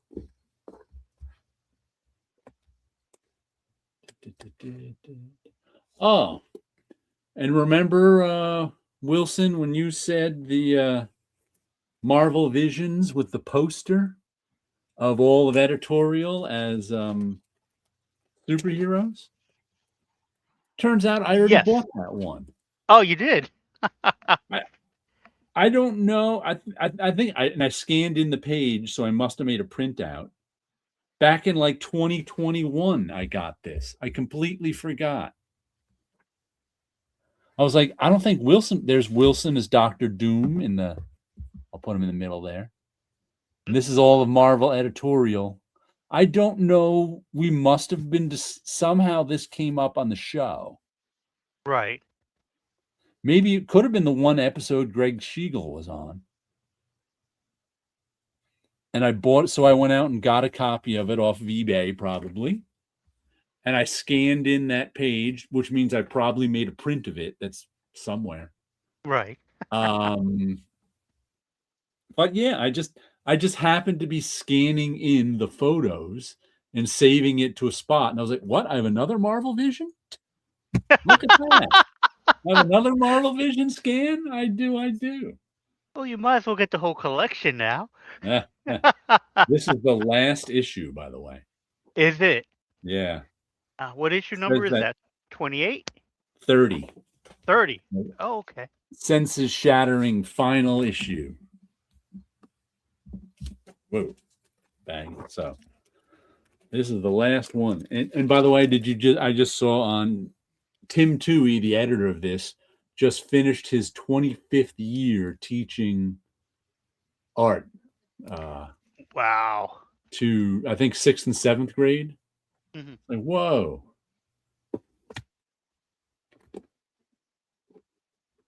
Whoa. 25th year. No, I did not see it. Usually when he pops up on my feed is usually he just went through another 5 boxes of comics that he's been weeding through and getting rid of stuff and things like that.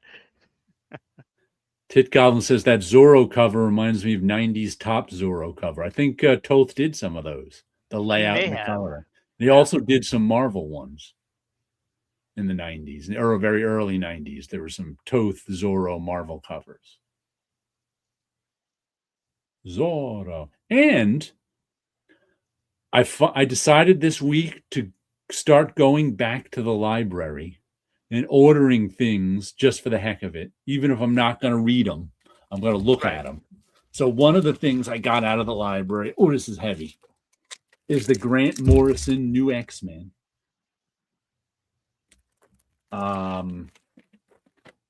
Which I read a couple issues back in the day. Never read the whole thing. Probably, I'm not sure I'll still read the whole thing. But I read the first issue just for the heck of it. It was okay. But this has got issues, New X-Men issues 114 to 154 and annual 201. So I was just like, you know what? I just want to go to the library and get stuff. And this is from, and you on their website, you can order stuff from other libraries in the system and they just send it there and then you just pick it up.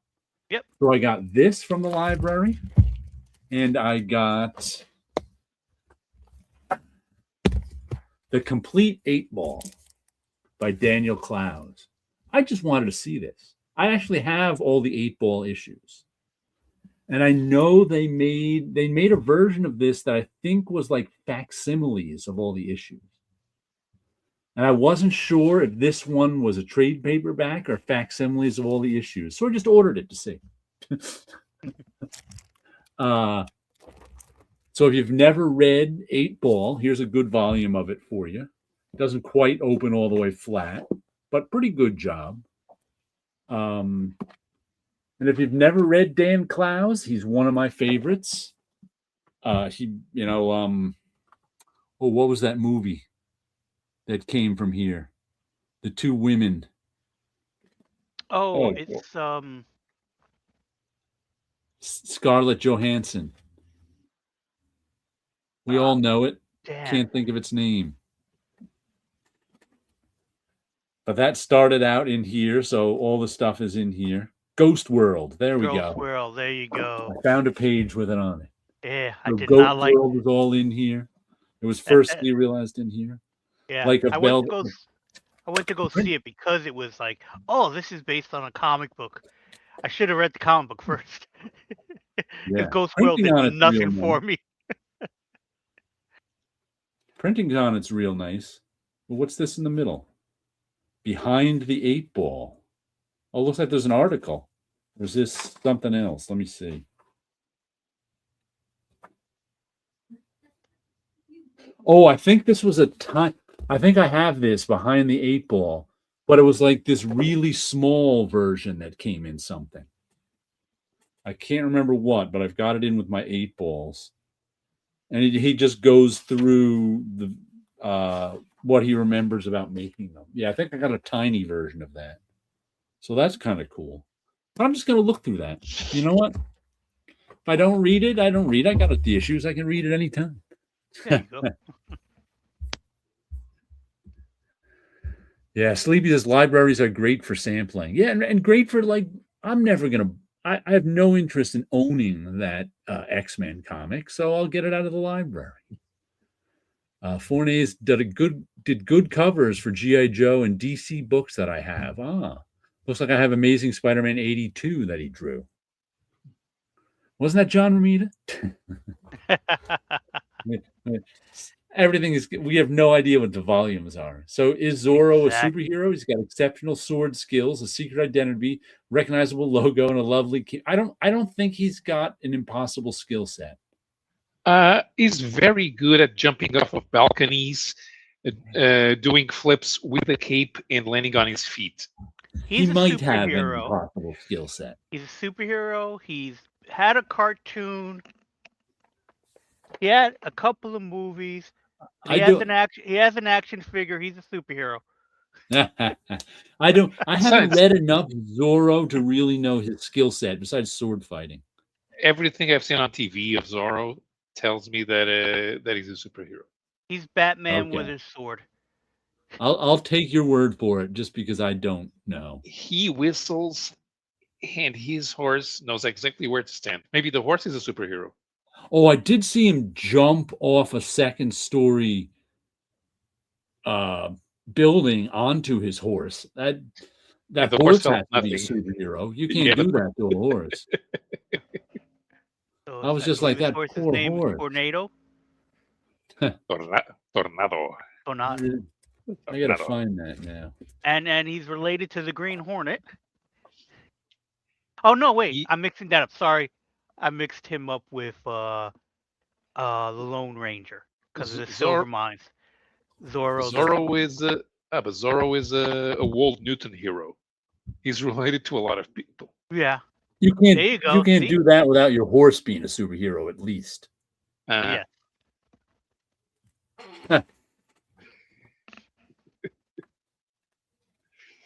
Horses don't like when you jump off of balconies on top of them. And then also, at the very end, he's falling from a balloon. I don't know how far. And he just grabs something, and he's 100% okay. Yeah, that's a superhero. Don't worry. Okay. Yeah. I broke my fall by grabbing a piece of rubble. I don't even know what that is. After dropping for 100 yards. Yeah. like- my arms didn't pull out this. Yeah. He's No just- human he- being is going to survive that fall. yeah, if Batman counts as a superhero, Zorro counts as a superhero. I think that's an impossible skill set. So, Yep. he would be a superhero. But Zorro stole all of his shtick from the Scarlet Pimpernel. Read Rip and Slab later tonight. I got some Rombergs to find. All righty. He's a man of mystery, sure is. Zorro the K-Blade was entertaining. I vaguely remember that. Not really, though. I was a kid. It was entertaining. Man in a mask running around. I didn't get all the jokes because no idea what was going on. I remember when I was a kid, I saw the Disney TV series, and later the early '90s series with a non-Hispanic guy playing Zorro. No. But I like Murder that one. Podcast only has one more issue. Mhm. And you know what's weird about it? A completely new artist for the last issue. Really? That's odd. I think because it's owned by the writer, Jeremy Juan. It's not an artist. The copyright only has the writer's name on it. And the new artist, it's been drawn by Danny Luckert, and the next issue is going to be done by Andy McDonald, the final. And Andy McDonald did the last 2 pages in here, too, which are kind of different than I just find that really, I'm like, really? You couldn't keep the artist for issue 8 of an 8-issue series? It's been good. I've been enjoying it. This is the one where if you listen to a podcast, the certain podcast, you immediately start murdering the people around you. And so this issue gave us, and it's been a mystery. So this issue gave us a lot of the mystery. So it's been a fun series. I've enjoyed it. But why is the last issue being drawn by somebody completely new? That does not fill me with confidence. Right. Makes me go, Let's see. If you count Sherlock Holmes and James Bond, you got to include Zorro, especially with the balcony thing. Yeah, I think we're including Zorro. I just didn't know enough about Zorro, but just some of those examples in there, yeah, he's a superhero. No one's surviving those falls, and your horse is not going to like you jumping on his back from the roof of a 2nd-story building or whatever it was. That's just movie magic. Very much so. That is not something your body nor the horse's body will like. Looks like all of the 1990s Zorro TV series are on Daily Motion. I should try to rewatch that.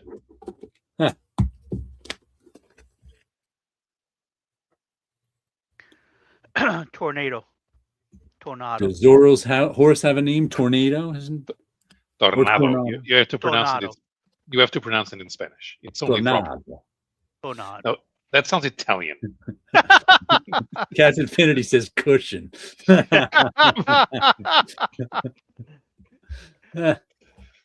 You better have a lot of cushion on that saddle.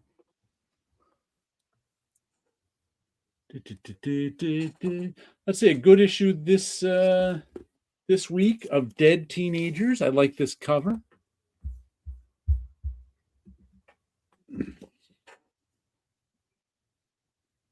And this issue, it kind of started last issue. They're starting to stretch the story out a little. In the first issue, they established the basic plot is a time loop. So that these kids were living their prom night over and over and over again. And each time something crazy would come out and murder them all. Usually in the same order, usually similar things would happen, but there would just be crazy ways they were killed each time.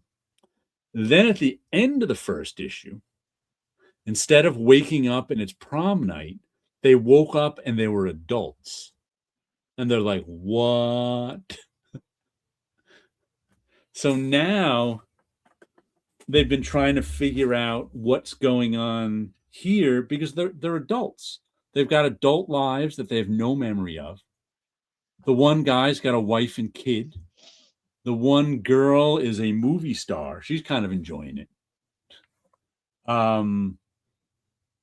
But then now they're slowly being killed off one by one as they try to live. And the one girl's like, try to live. It's a video game. Anything that happens to us just gets reset. Big deal. We're free to do whatever we want. If we can outrun that guy, we can. So now we're trying to see if they can survive as adults. And if they don't, what happens? So Donald says, I'll keep buying Zorro. Tom Yates did a good job. Not on this one. He wasn't on this one. LOL. I saw Tom Yates do Tarzan for Dark Horse about 10 years ago, was it? I remember that. Up and Mind Management's almost back. Who's doing Dead Teenagers here? I forgot to shout them out. We have got writer Jude Ellison S. Doyle. That is a lot of names and an initial. Artist is Caitlin Yarsky, who I think did some stuff for like DC. She was Caitlin Yarsky. She was like there we go. Tarzan by Tom Yates. I remember the art on that being nice. The letterer is Becca Carey. So this has been a nice little series going on. And who knows how many issues it's going. Want to show us some Tom Yates artwork? Sure. Let's see. I think I got the stuff of that was in Dark Horse Presents, but I think it may have had its own series too. This was from its own series, yeah. Hold on, let me grab something that's good. Because there's a lot of Tarzan spends a lot of time outside the jungle on this one.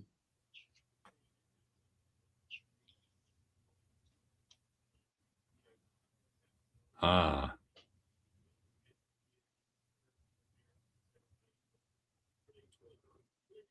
But this is good.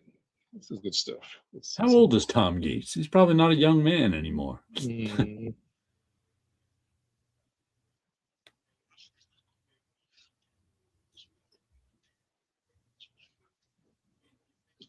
We have some jungle scenes. Ah.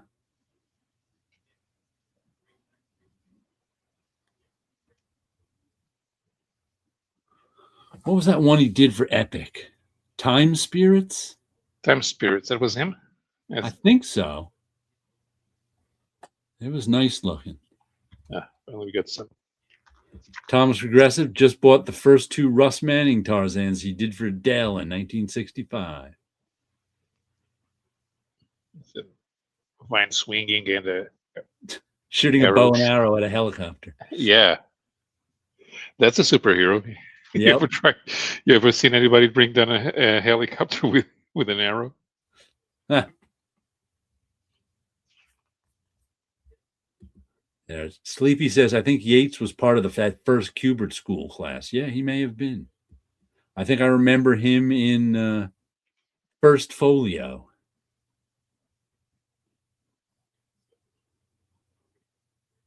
Nice Jane pinup or cover, whatever it was. Yeah. Ooh, nudity. Woohoo! Oh, there you go. That's how we know it's good. Male or female? Female. Oh, okay. See, that's not as much as I enjoy female nudity. It's not as much of an indicator of quality. Because you're always allowed to put naked we've been putting naked females in since Savage Sword of Conan. These are issues 1 to 7 of the Malibu series. Oh, Malibu. Mm-hmm. Well, I didn't know he did a series for Malibu. Wow.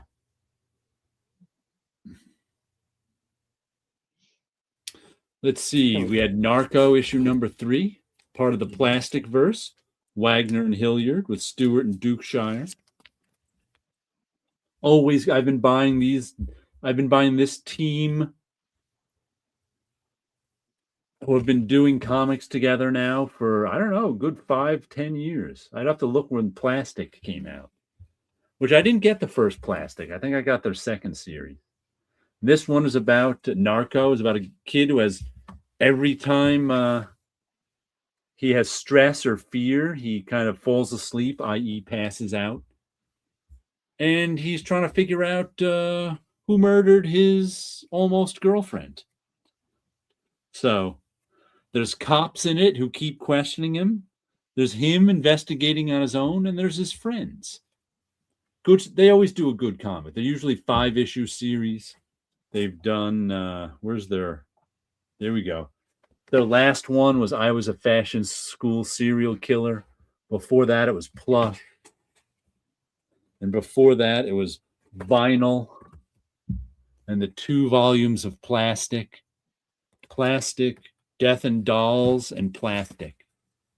So they call this the Plastic Verse because that was their first comic. Well, like I said, that's what is this? There's 1, 2, 3, 4, 5. This is their 6th series together. And if you remember, the first issue was like the hot book of a week for that week. Haven't heard it mentioned since. I hope they're getting some good sales. Rambo, without doubt, a superhero. Rambo is a superhero on the 2nd and 3rd movies, not the first. There you go. Correct, yes. And again, a toy line and a cartoon and comic book series. And he was potentially going to become a member of G.I. Joe. And a future member and then disqualified member of G.I. Joe. An impossible skill set. Yep. I know Wilson will want to see this. Our friend Bunch sent me some toys this week as a thank you for doing something I haven't done for him yet. But he also was like, you're the only one I know who will appreciate these. It's a set of Pogo Possum. Oh, nice. Figures from 1969. Yeah, I figured those had to be pretty old. I've never seen them before. Albert the Alligator, Walt Kelly's Pogo Possum, made in Japan. Who is this? Their names are on their feet, too. All of a sudden, I forget. Porcupine. There was a time in the USA where... Oh, no, pardon me. That was... this was the tortoise. What's his name? I can't read it. It's on the bottom. This is Albert the Alligator. This is the tortoise. Okay.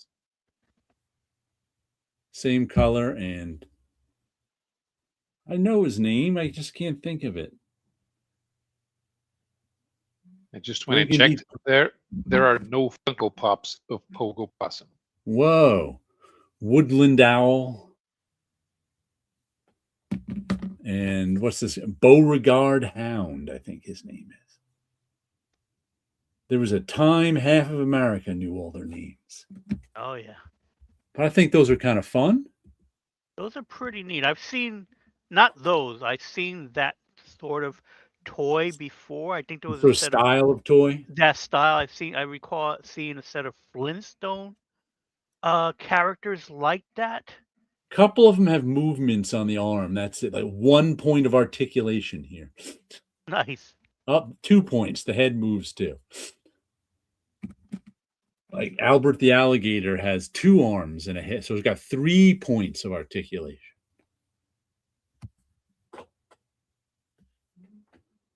And he smoked a cigar. Look at that, a toy that comes with a cigar. Amazing. Oh yeah, those just came in the mail yesterday, I think. I was like, what are these? I'm like, that's right. Bunch told me he was sending me something.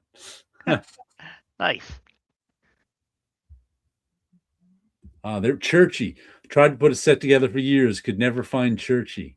That's the Churchy is the name of the company. It's got a last name too somewhere on here. I need my magnifying glass to see it. LaFemme, Churchy LaFemme. That's his name. Tit Goblin, I just watched the Chuck Jones Pogo movie. Oh, I forgot that existed. That toy makes me want to smoke a cigar. Yeah. Just like those 90s comics did. You're very influenced by your entertainment. Dun,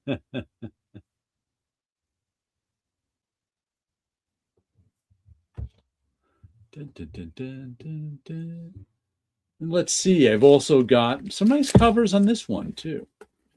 Jewel Thief, #2. These Ignition Press ones all have a nice cover stock. This is a heist book. We continue on with the planning and the aftermath of the heist.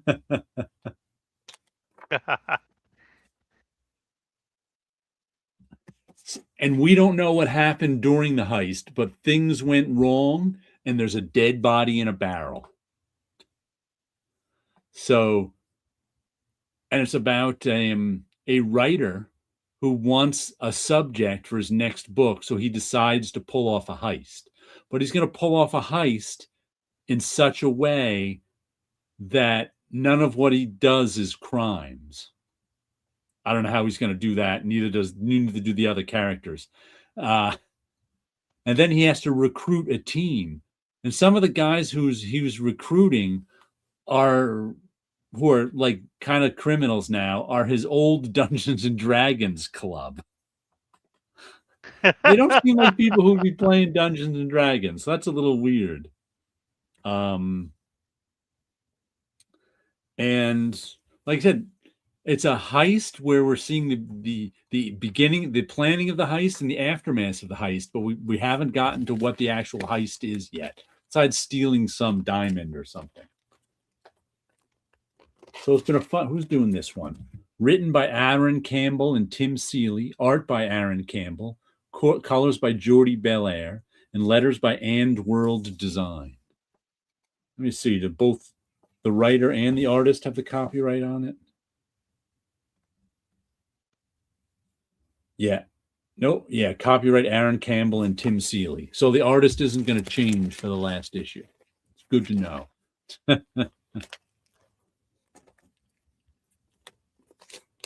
Good to know.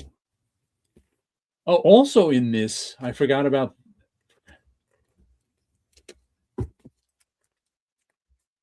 Also in this issue of Marvel Visions, I forgot about this, is a preview of the Carl Bowlers comic that he could have gotten Gil Kane to draw, but didn't. He regrets that.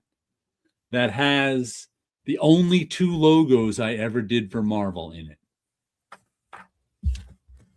Machine Man and Bastion. Yeah. Oh. Those are the only 2 logos I ever did for Marvel that was on the cover of that comic. And I never knew they were in this Marvel Vision too. Oh, neat.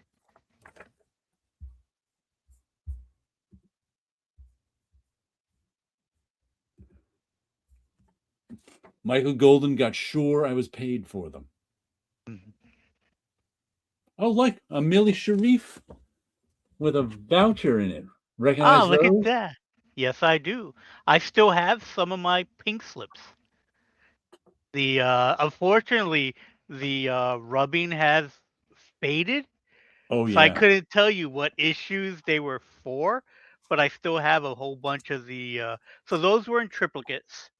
There will be a white one, a yellow one, and a pink one.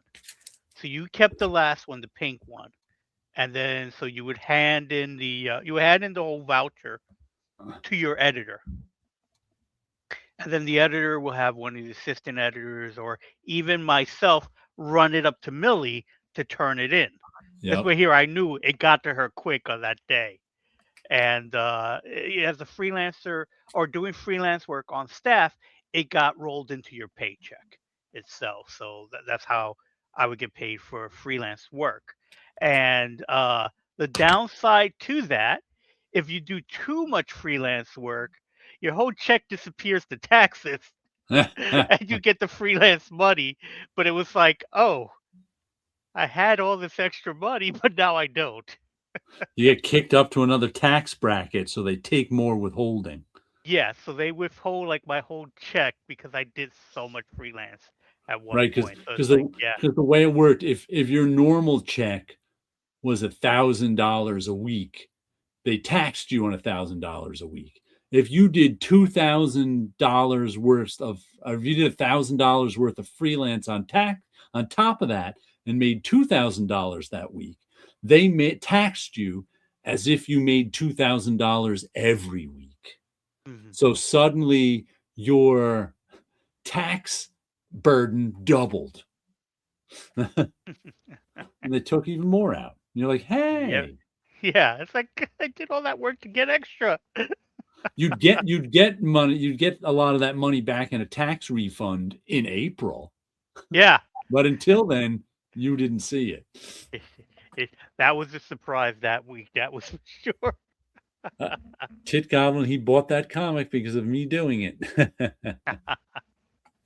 Dun, dun, dun, Bastion. Let's see, I also got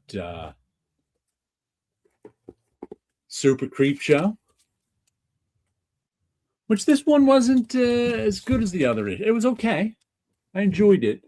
This is the one that does horror stories about superheroes. And these, there was nothing wrong with them, except I couldn't quite figure out what was going on in this first story. I think a guy came to Earth when people were in the Stone Age and gave one of them superpowers, and they all flew off into space and destroyed the guy's planet, or destroyed all the people on Mars. I'm like, huh? It was a little unclear, but okay. Then this one was okay too. It was about a guy being defeated by his super enemy, and he made a wish to be able to defeat his super enemy. Then he became worse than his enemy. Then he found out his enemy made a wish that he'd become worse than him. It was okay. Both stories were just okay. I think the first two issues I liked better, but can't love everything. Yeah. When I'm buying an anthology, I understand there's gonna be stories I like more than others. Right. So far, I think I liked the first issue. I liked all 4 stories. There's 2 stories an issue. This one, they were okay. They were worth a read, but that first one especially was a little confusing. Second one was just depressing. Slavey says, hopefully there was a good tax refund. Yeah. Oh yeah, I'm pretty sure there was. It's Oh, going you back want that 30 money years. now. Yeah. You want that money when you worked for it.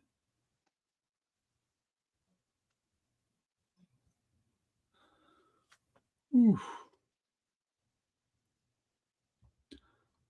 And let's see, what else did I get? These Rogue Sun covers are awful. New issue of Rogue Sun. All these covers are without any black holding line, without any color separation. It's just a mishmash of gray. I mean, this looks like AI art. This looks like bad AI art. And they're always like, the inside art is not that terrible. I don't know why the covers are so terrible. But it's a solid superhero story. I'm never excited about Rogue Sun, but I always enjoy reading it. It's a solid B. So I'm okay with it being a solid B. Even if it doesn't get me excited, all right.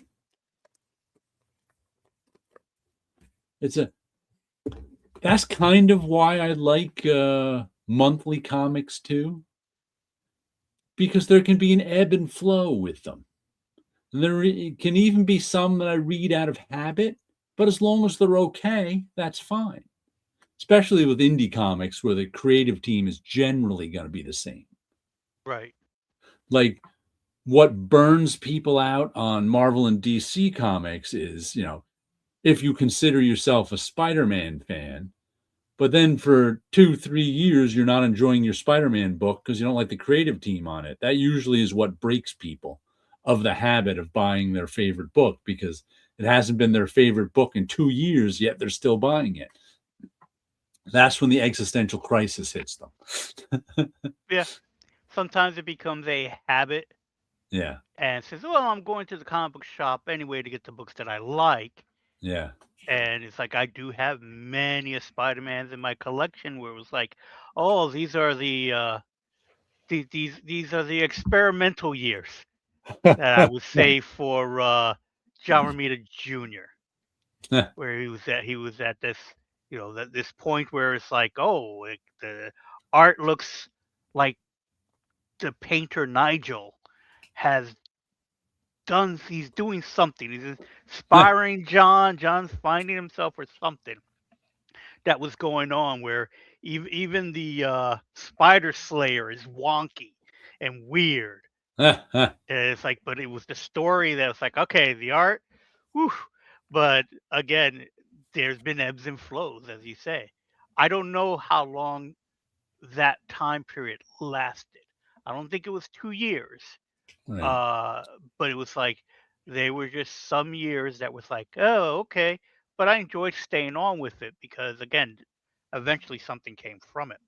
But I was still going weekly and I was still invested in the story itself. Mm-hmm. So usually it's the art, but the story was, I don't know if say strong enough, but I guess yeah, it was strong enough to keep me going for those years. And then, boom, McFarlane hits and it's like, this is all different. So I stayed with that too because again, it's all different type of stuff going on. Brought some excitement to the book. Yeah. Yeah, I think the only way I dropped them was at the time the comic book shops closed down that I was comfortable that I enjoyed going to, and I was like, I think I'll take a break. I'll take a break. One break coming up. Let's see the last book I got of the week. Right? There's my last one. Is the latest Invincible Universe Battle Beast, which has been a fun comic.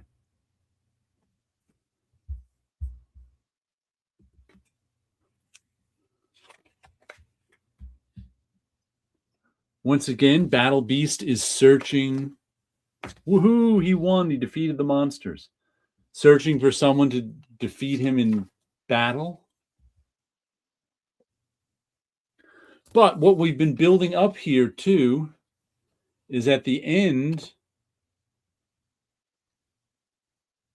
Where is it? Conquest shows up. Do you know who Conquest is? Yes. He's one of the Viltrumites. But spoilers for those who don't know. Plug your ears if you don't want to know the ultimate fate of Battle Beast. When I put the comic down, you can listen again. In the Invincible comic, near the end of Invincible, Battle Beast finally gets killed by one of the Viltrumites. I think the head Viltrumite. The Emperor. The Emperor. He wears his pelt around him as like a cape. So we know going in that Battle Beast eventually dies.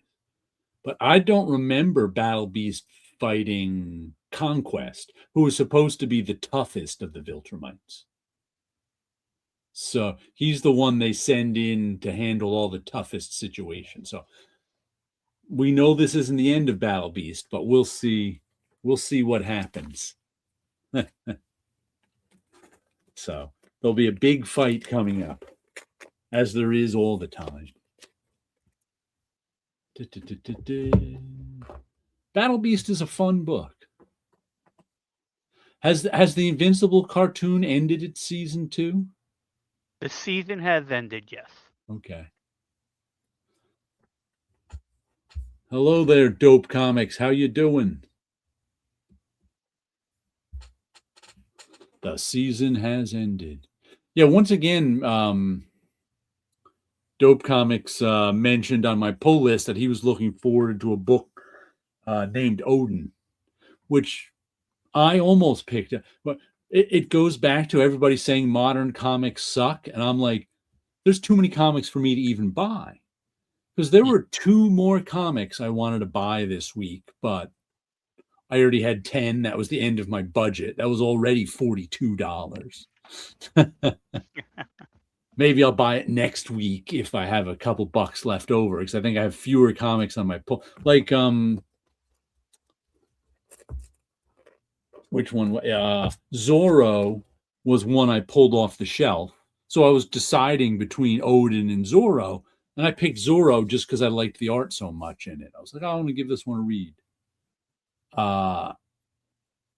So it's like there's just too many comics to read.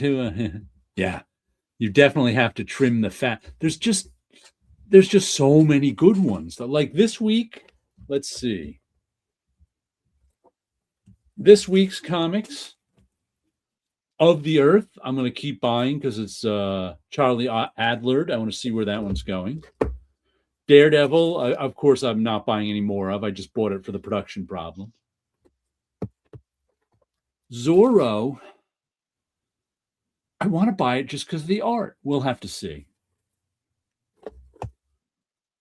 Murder Podcast is ending. That's one good thing about collecting all these indie books is they usually end. And then I find new ones to buy. I have to keep looking. So Murder Podcast has got one more issue and then it's done, but it's been good. Dead Teenagers, I'm not I don't know if this is ongoing. It's probably not. But once again, no fat to trim. Narco, miniseries, probably going about 5 issues, but I buy this guy's stuff all the time. Jewel Thief, I've been enjoying. Usually these are 5 issues too, so this one will end. Super Creep Show. Once again, I think 4 or 5 issues, but it'll end. Rogue Sun is one of the ongoings. This is issue 34.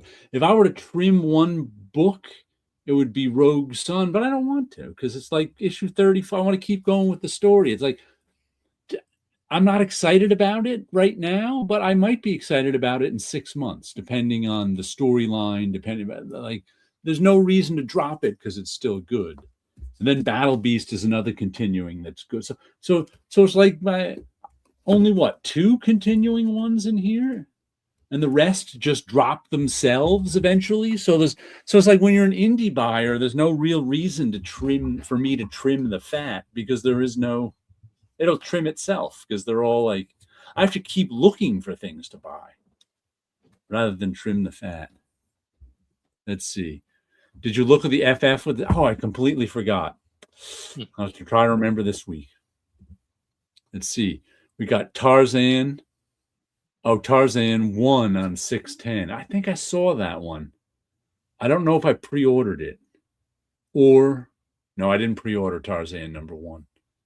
I can't remember who was doing it, but if I see it on the shelf, and I might pick it up.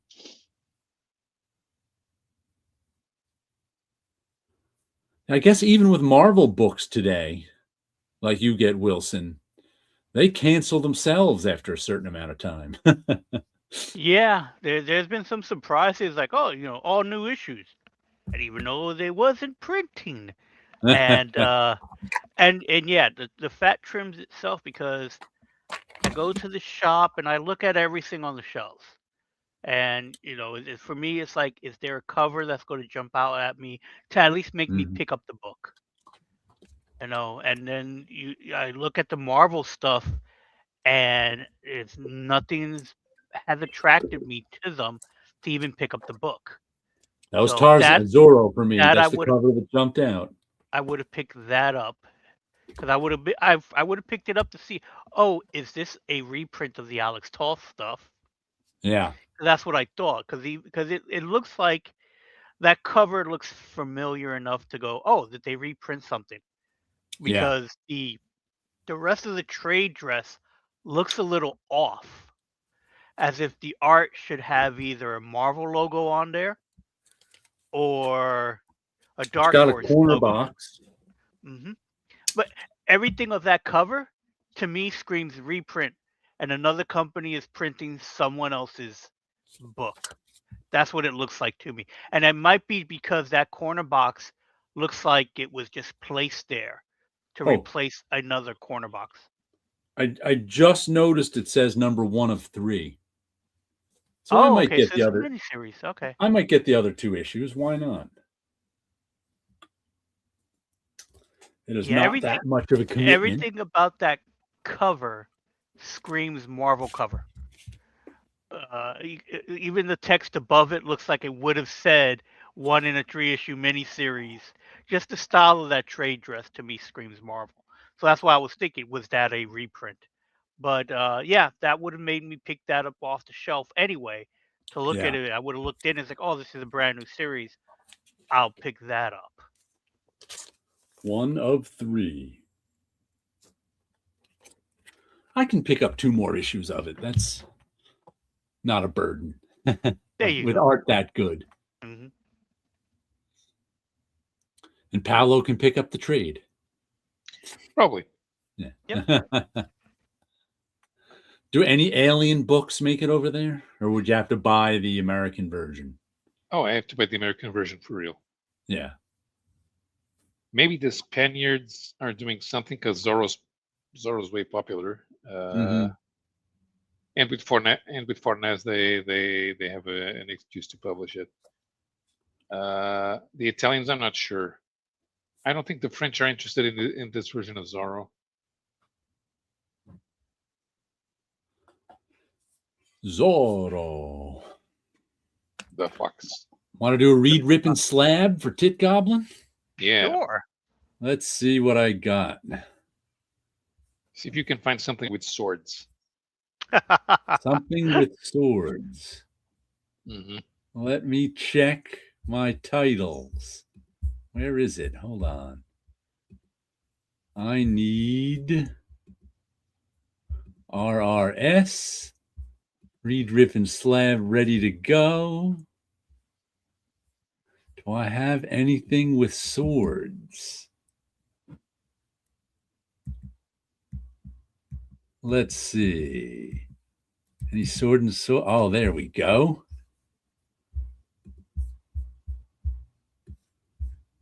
We are going to take a trip to April 1975.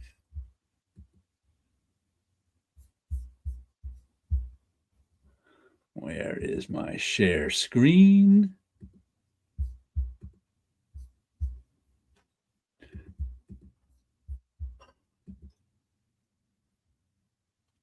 And we have got The Brute number 3, Pablo Marco cover. Man Thing 19, Gil Kane, Frank Giacoya, and Claw with his sword, The Unconquered number 2, Ernie Chan. I could say I don't think I ever read any of these issues. I'm familiar with the Man Thing. I've read issues of him. The Brute, I only know by reputation of Atlas Comics as one of the titles they did. DC.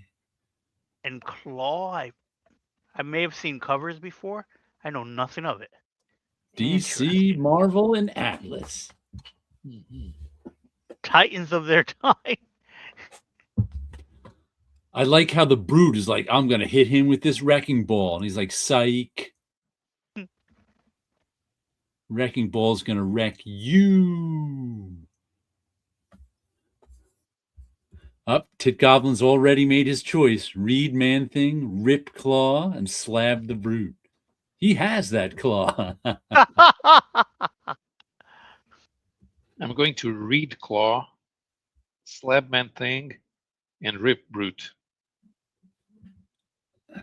I am going to Slab Brute That brute cover is cool. Yeah, I like the color. I like how that the red and the yellow jumps off of it. I am going to then. I'm going to read Claw because I got to know what issue of Conan that reprint. And unfortunately, that means I would have to rip the Man Thing. You are And it's doomed, brute. No one can withstand the death gaze of Doomstalker. What does it say? Caveman, cyborg, live and let die. There's a lot of type on that Atlas uh-huh. one. Let's see. Well, I think I just sold it in a lot for 15 cents. That claw. Let's see. Sleepy's going to slab Man Thing, read Claw, and rip Brute. Sleepy, I own all these comics, perhaps multiple copies. That's why I couldn't find any out there. Not that I was looking. Iron Zero, he's going to read Man Thing, slab the Brute, rip Claw, dolphin the horn on the monster on Claw, because that's too threatening. Flamingos on the Brute logo. I think I'm going to slab Brute too, because I think that'll make a nice conversation piece. Mm-hmm. I like the cover, and people will go, "You slabbed Brute number 3?" Yeah. How many copies of Brute number 3 do you think are slabbed? One. At least one. 0? There's got to be somebody out there who thinks Atlas will be the next big collectible thing. Or jump on it. Or the Brute number 3 was their first comic. Yeah. And they love it so much that they had to get it slabbed. Yeah. Okay, I'm going to slab the Brute. Ooh, what do I want to read? Well, Gerber wrote Man Thing, so I think I'm going to read that. I don't know if he wrote that issue, but I'm going to take my chances. And I'll read Man Thing, and I'll have to rip Claw. What is that? Claw? And I'm going to dolphin the Man Thing. A dolphin's going to come busting out of that van. That sounds like a Steve Gerber comic.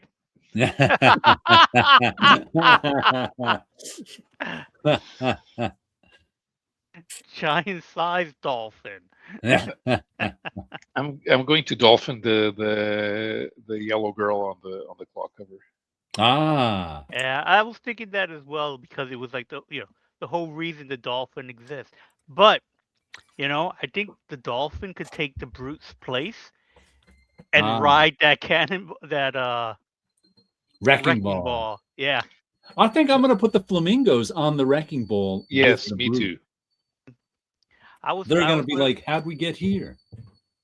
I'm going to put the flamingos on the riding the back of the worm creature that's attacking Claw, as if they're just hitching a ride on it.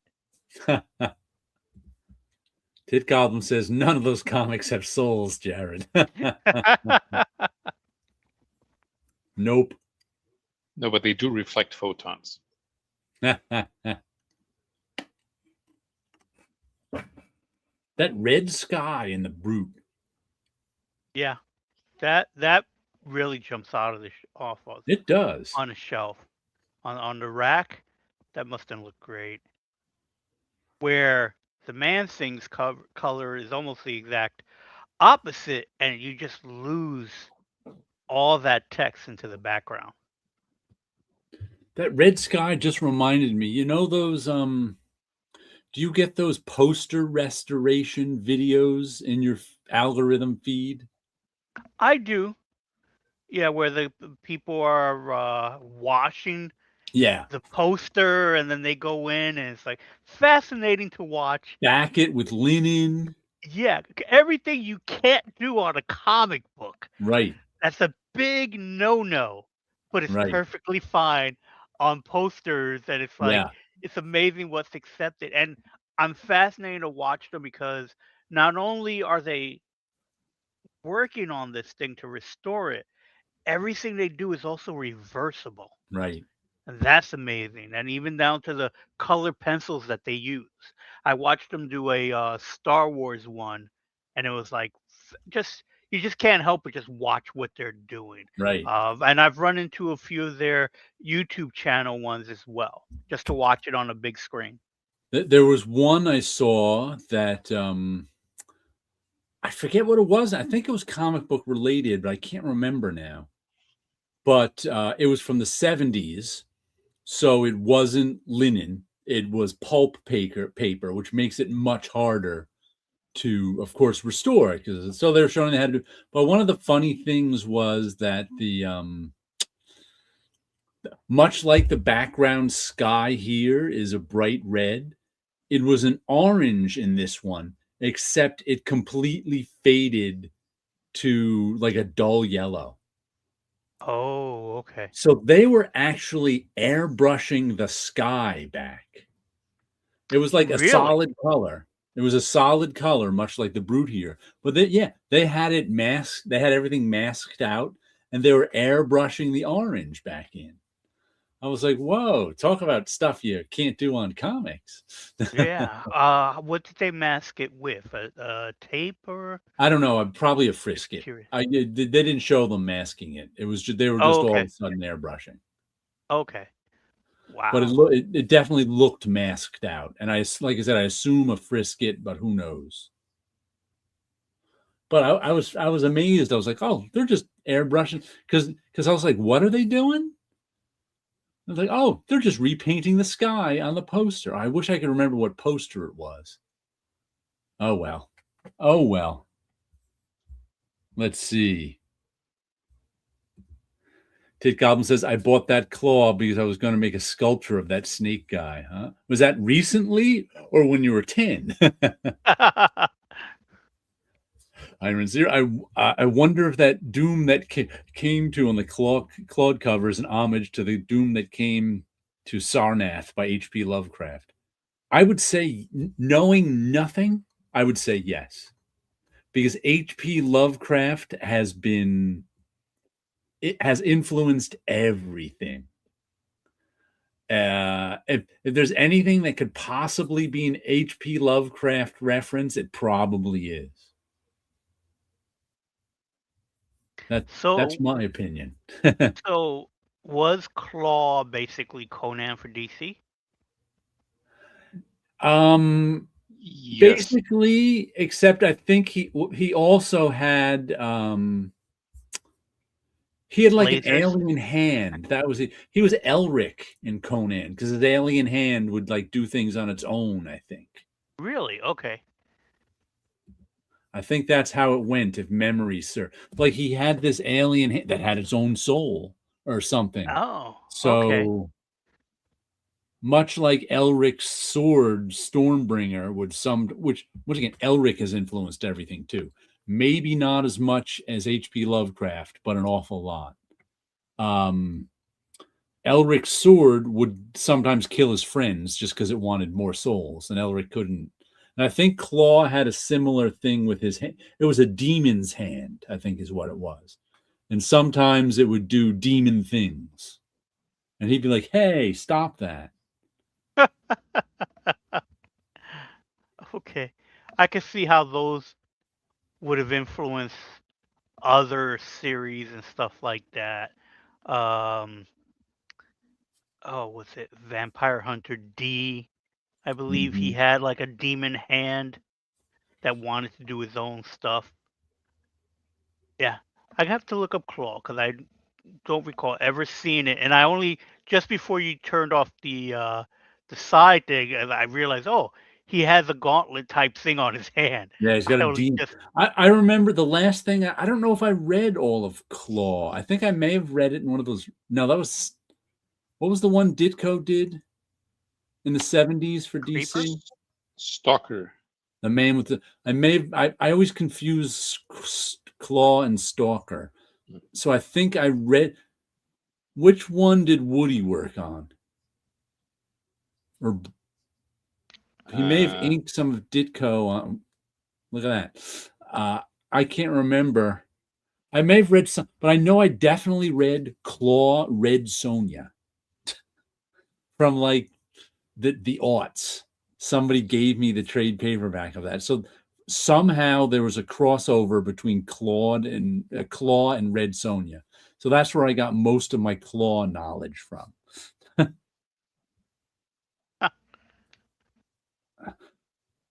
But I didn't read Elric, I think, till like the early to mid 90s. Because do you remember Joe Capansacco at Marvel? Yes. He was a huge Elric fan. Named 3 of his kids after the Eternal Heroes. So he lent me the Elric books, and I read them, and I was just like, they've influenced, because they're also. Have you ever read Elric? No, I know I had a couple of issues of it when we got them with our bundles. Right. I know there was like, I think I had 2 or 3 issues of it, but I never got into it. Even the novels, even more than the comics, which I enjoy the comics. The novels are so angst-ridden.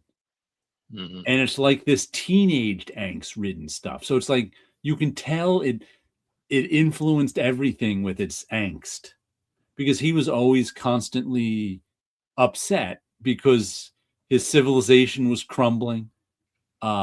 His sword, which gave him all his energy and power because he was sickly, was killing his friends. He was just miserable the whole time.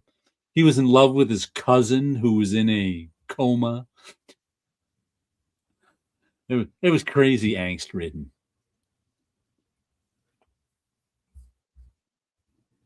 Let's see. Someone had a book where Red Sonja was getting clawed? Yes. I think it was Dynamite. Who's ever published it? Who publishes Red Sonja? Is it Dynamite or IDW? Dynamite. Dynamite. They published it. I don't know how much they had to pay DC to license Claw. Probably had a long lunch and paid for the drinks. Tit Goblin. Recently, I would have never bought a 70s comic as a kid. Oh, recently he got that Claw. Oh, I only okay. like recently published things. Even was old man comics. I probably passed up Claw for Ravage 2099. Iron Zero. Strangely, the same friend in junior high who told me about Lovecraft also told me about Elric. There you go. Tit Goblin, me and Paolo are the exact same age. He will lie about it now, but he loved Ravage 2099. Huge fan. Totally. I like Doom. I like Punisher. I can like Spider-Man. Yeah. But the one I hated the most was Hulk 2099. That thing was ridiculous. Yeah. Who was doing it? They just announced a action figure from Hasbro this week. Who were the creators of Hulk 2099? I don't remember. Ooh, no. That is not in my category. Hold on. That is not in my brain files. Gerard Jones and Dwayne Turner. I was credited. Who was the one who went to jail for pedophile stuff? Gerard Jones. Was it Gerard Jones? That's why the name seemed familiar to me. Yeah. Again, not in my wheelhouse. I bought it, I read it, and it did nothing for me. I enjoyed Doom 2099 more. You can buy Tit Goblin's Hulk 2099s for 15 cents.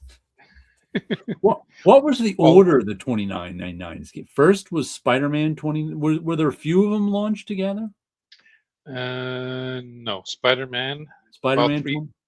About a couple of months later, Punisher and Doom came out right around the same time. Punisher, Doom. Yeah. Then about less than a year later, so X-Men. Spider-Man. The order is Spider-Man, Ravage, Doom, Punisher, X-Men, 2099 Unlimited, Hulk, and then X-Nation was the lineup. How long between Spider-Man and Ravage? Or did Ravage come out? So Spider-Man's November, Ravage is December. Okay, so they're right behind each Doom other. is January. Punisher is February. X-Men is August. And then So quarterly those was first in November. 4 were probably in production together. I believe so. And then since they were a success, in August they got some more. Yeah. Did anything else come out with X-Men? So X-Men 2099 came out in August. Then there's nothing until 2099 Unlimited, which is November. When was Ghost Rider? Ghost Rider's not even showing up on here. On this particular thing that I'm looking at, it's not on here. Okay, let's see my That's weird. World.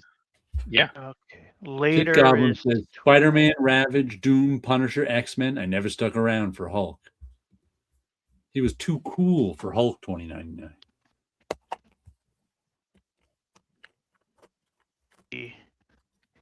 Here's another list. No, this one's not saying release dates. Spider-Man, Ravage. All right, here we go. Ghost Rider 2099. It says 1994. So this came out years later. 3 years later. Wow.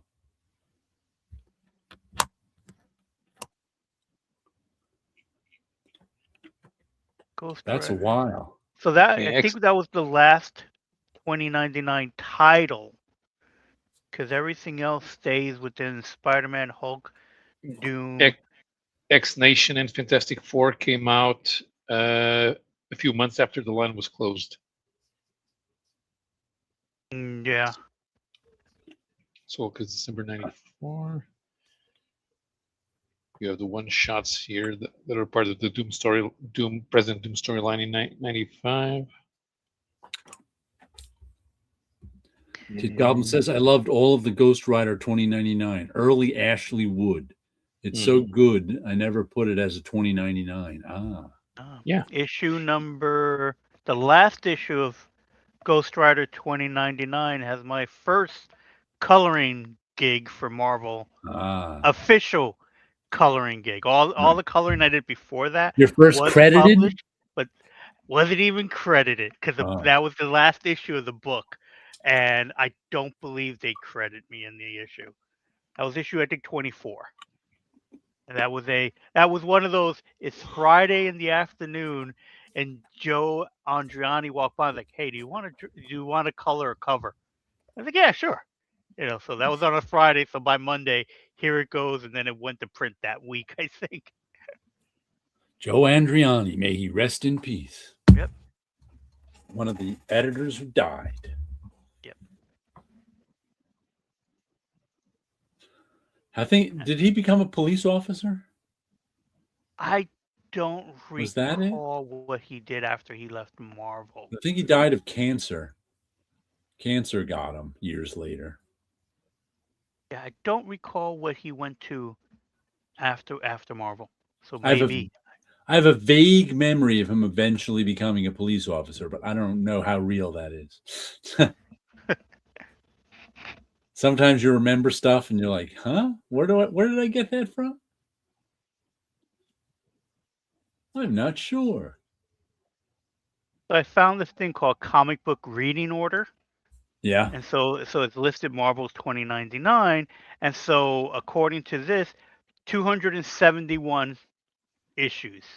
Whoa. Of everything. So these are the reading order, which you could do the 2099 stuff. And it also includes things like where was it that I saw? Because there was a bunch of one shots. Part of the Doom stuff because of it.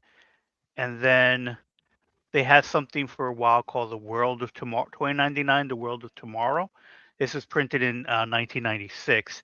And so that was an 8-issue miniseries that ended with something called 2099 Manifest Destiny. So I guess what they did is that they ran everything as they normally would, And then towards the end, they must have wrapped up everybody's story to give a closure to the 2099 universe. Goblin says, Jared, I think you would like the art in 2099. I remember seeing some of it and liking it because it wasn't like your average Marvel stuff. There was some imagination to it. Yeah. It didn't was like Rick Leonardi do Spider-Man? He did Spider-Man. Oh yeah. Yeah. Rick Leonardi did Spider-Man. There was a bunch of different artists on Punisher 2099, I think was Pat Mills wrote Punisher 2099. right, but the artwork was Tom Morgan, Yeah. maybe. Okay. Yeah. Ravage was getting people's names. Created by Stan Lee, right? Yes, that's the one that's supposed to be with Stanley.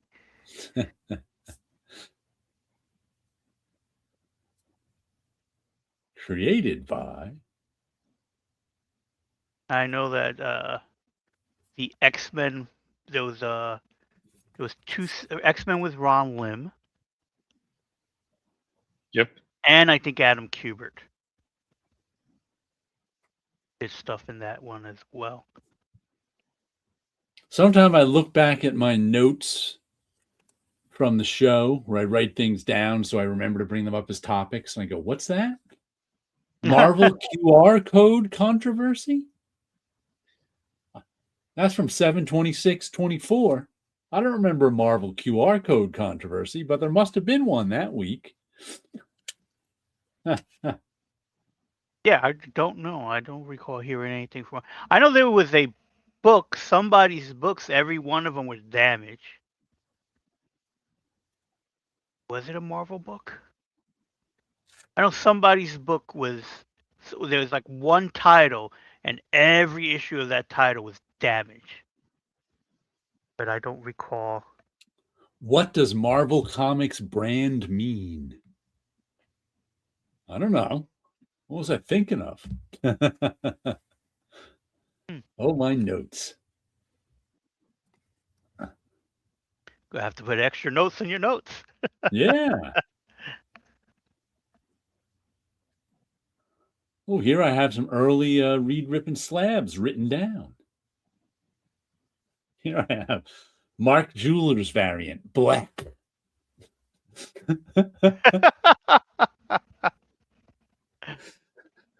I have one Mark Jeweller's variant. Me too. I got it by accident. Same as myself. It was last year's wedding trip is where I picked it up.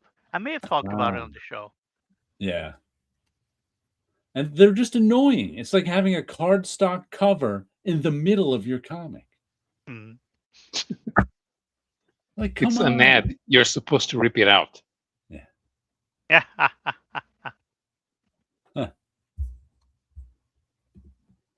I wonder who picked what titles in 2099. Let's see. I also picked them all thought up. Doom 2099 was odd popularity wise. All the 90s heavy hitters in Doom. Sorry, Wolverine, we're going with Doom. Yeah, that one is odd because they don't usually. Dr. Doom is popular as a villain, but that doesn't mean you can carry your own book. Well, I guess John Francis Moore must have convinced him that he could do the title, and must have been some negotiation too. Could have been. I remember enjoying it. Knowing that it exists was a lot of fun. Matter of fact, I have a Doom 2099 cover hanging up in the background of the studio. It's the center cover. So that's an unpublished cover by Paul Ryan. Okay. That he gave me 1 year. And so I remember enjoying Doom 2099, but I couldn't tell you the storyline. If that was actually Doom himself, because it was like a character wakes up and he's damaged and he believes himself to be Doom. I don't recall if we ever got the revelation, was it Doom or not. because I So never he revisited. thought he was Doom from That's- 2002. When did they go? No, 1993. Yeah, I think he woke up believing he was Doom, and Ah, that he's in the future somehow. But again, I don't recall. I don't recall enough of the story to know if was that the actual story or not. Spider-Man, I remember that one because it's a brand new character, person yeah. of that time period. Most to everyone was of that time period. The only ones we had a mystery was it really Doom? And then when the Fantastic Four showed up, was it the real Fantastic Four?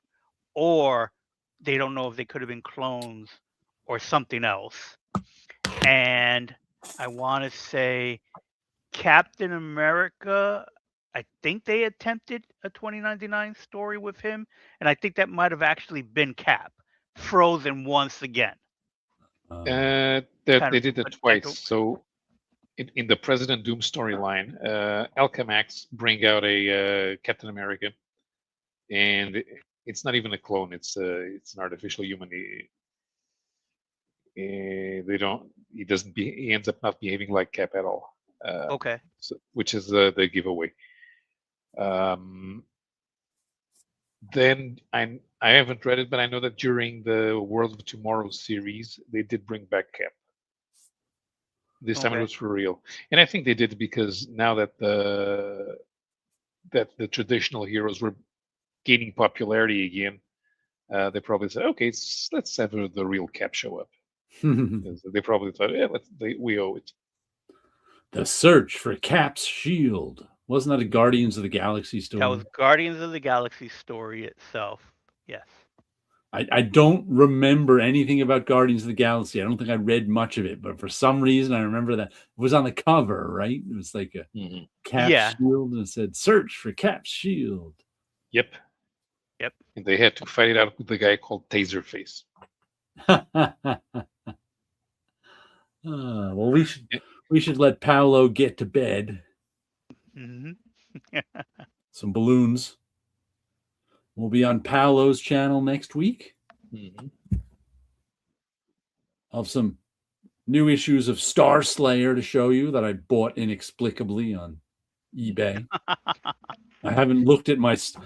I have like issues like 1 to 10, missing issue 7, issue 25, where he teams up with Grimjack or something, and someone just had like they were like $12 for like half a dozen issues of Star Slayer in the teens. I was like, hey, maybe I'll buy those. I have the trade with the remastered version of the original series. You mean the ruined version? It kind of is that. It kind of is that coloring is atrocious. Okay. Well, everyone have a good week out there. Take care, everybody. We will catch you all next time. Bye-bye.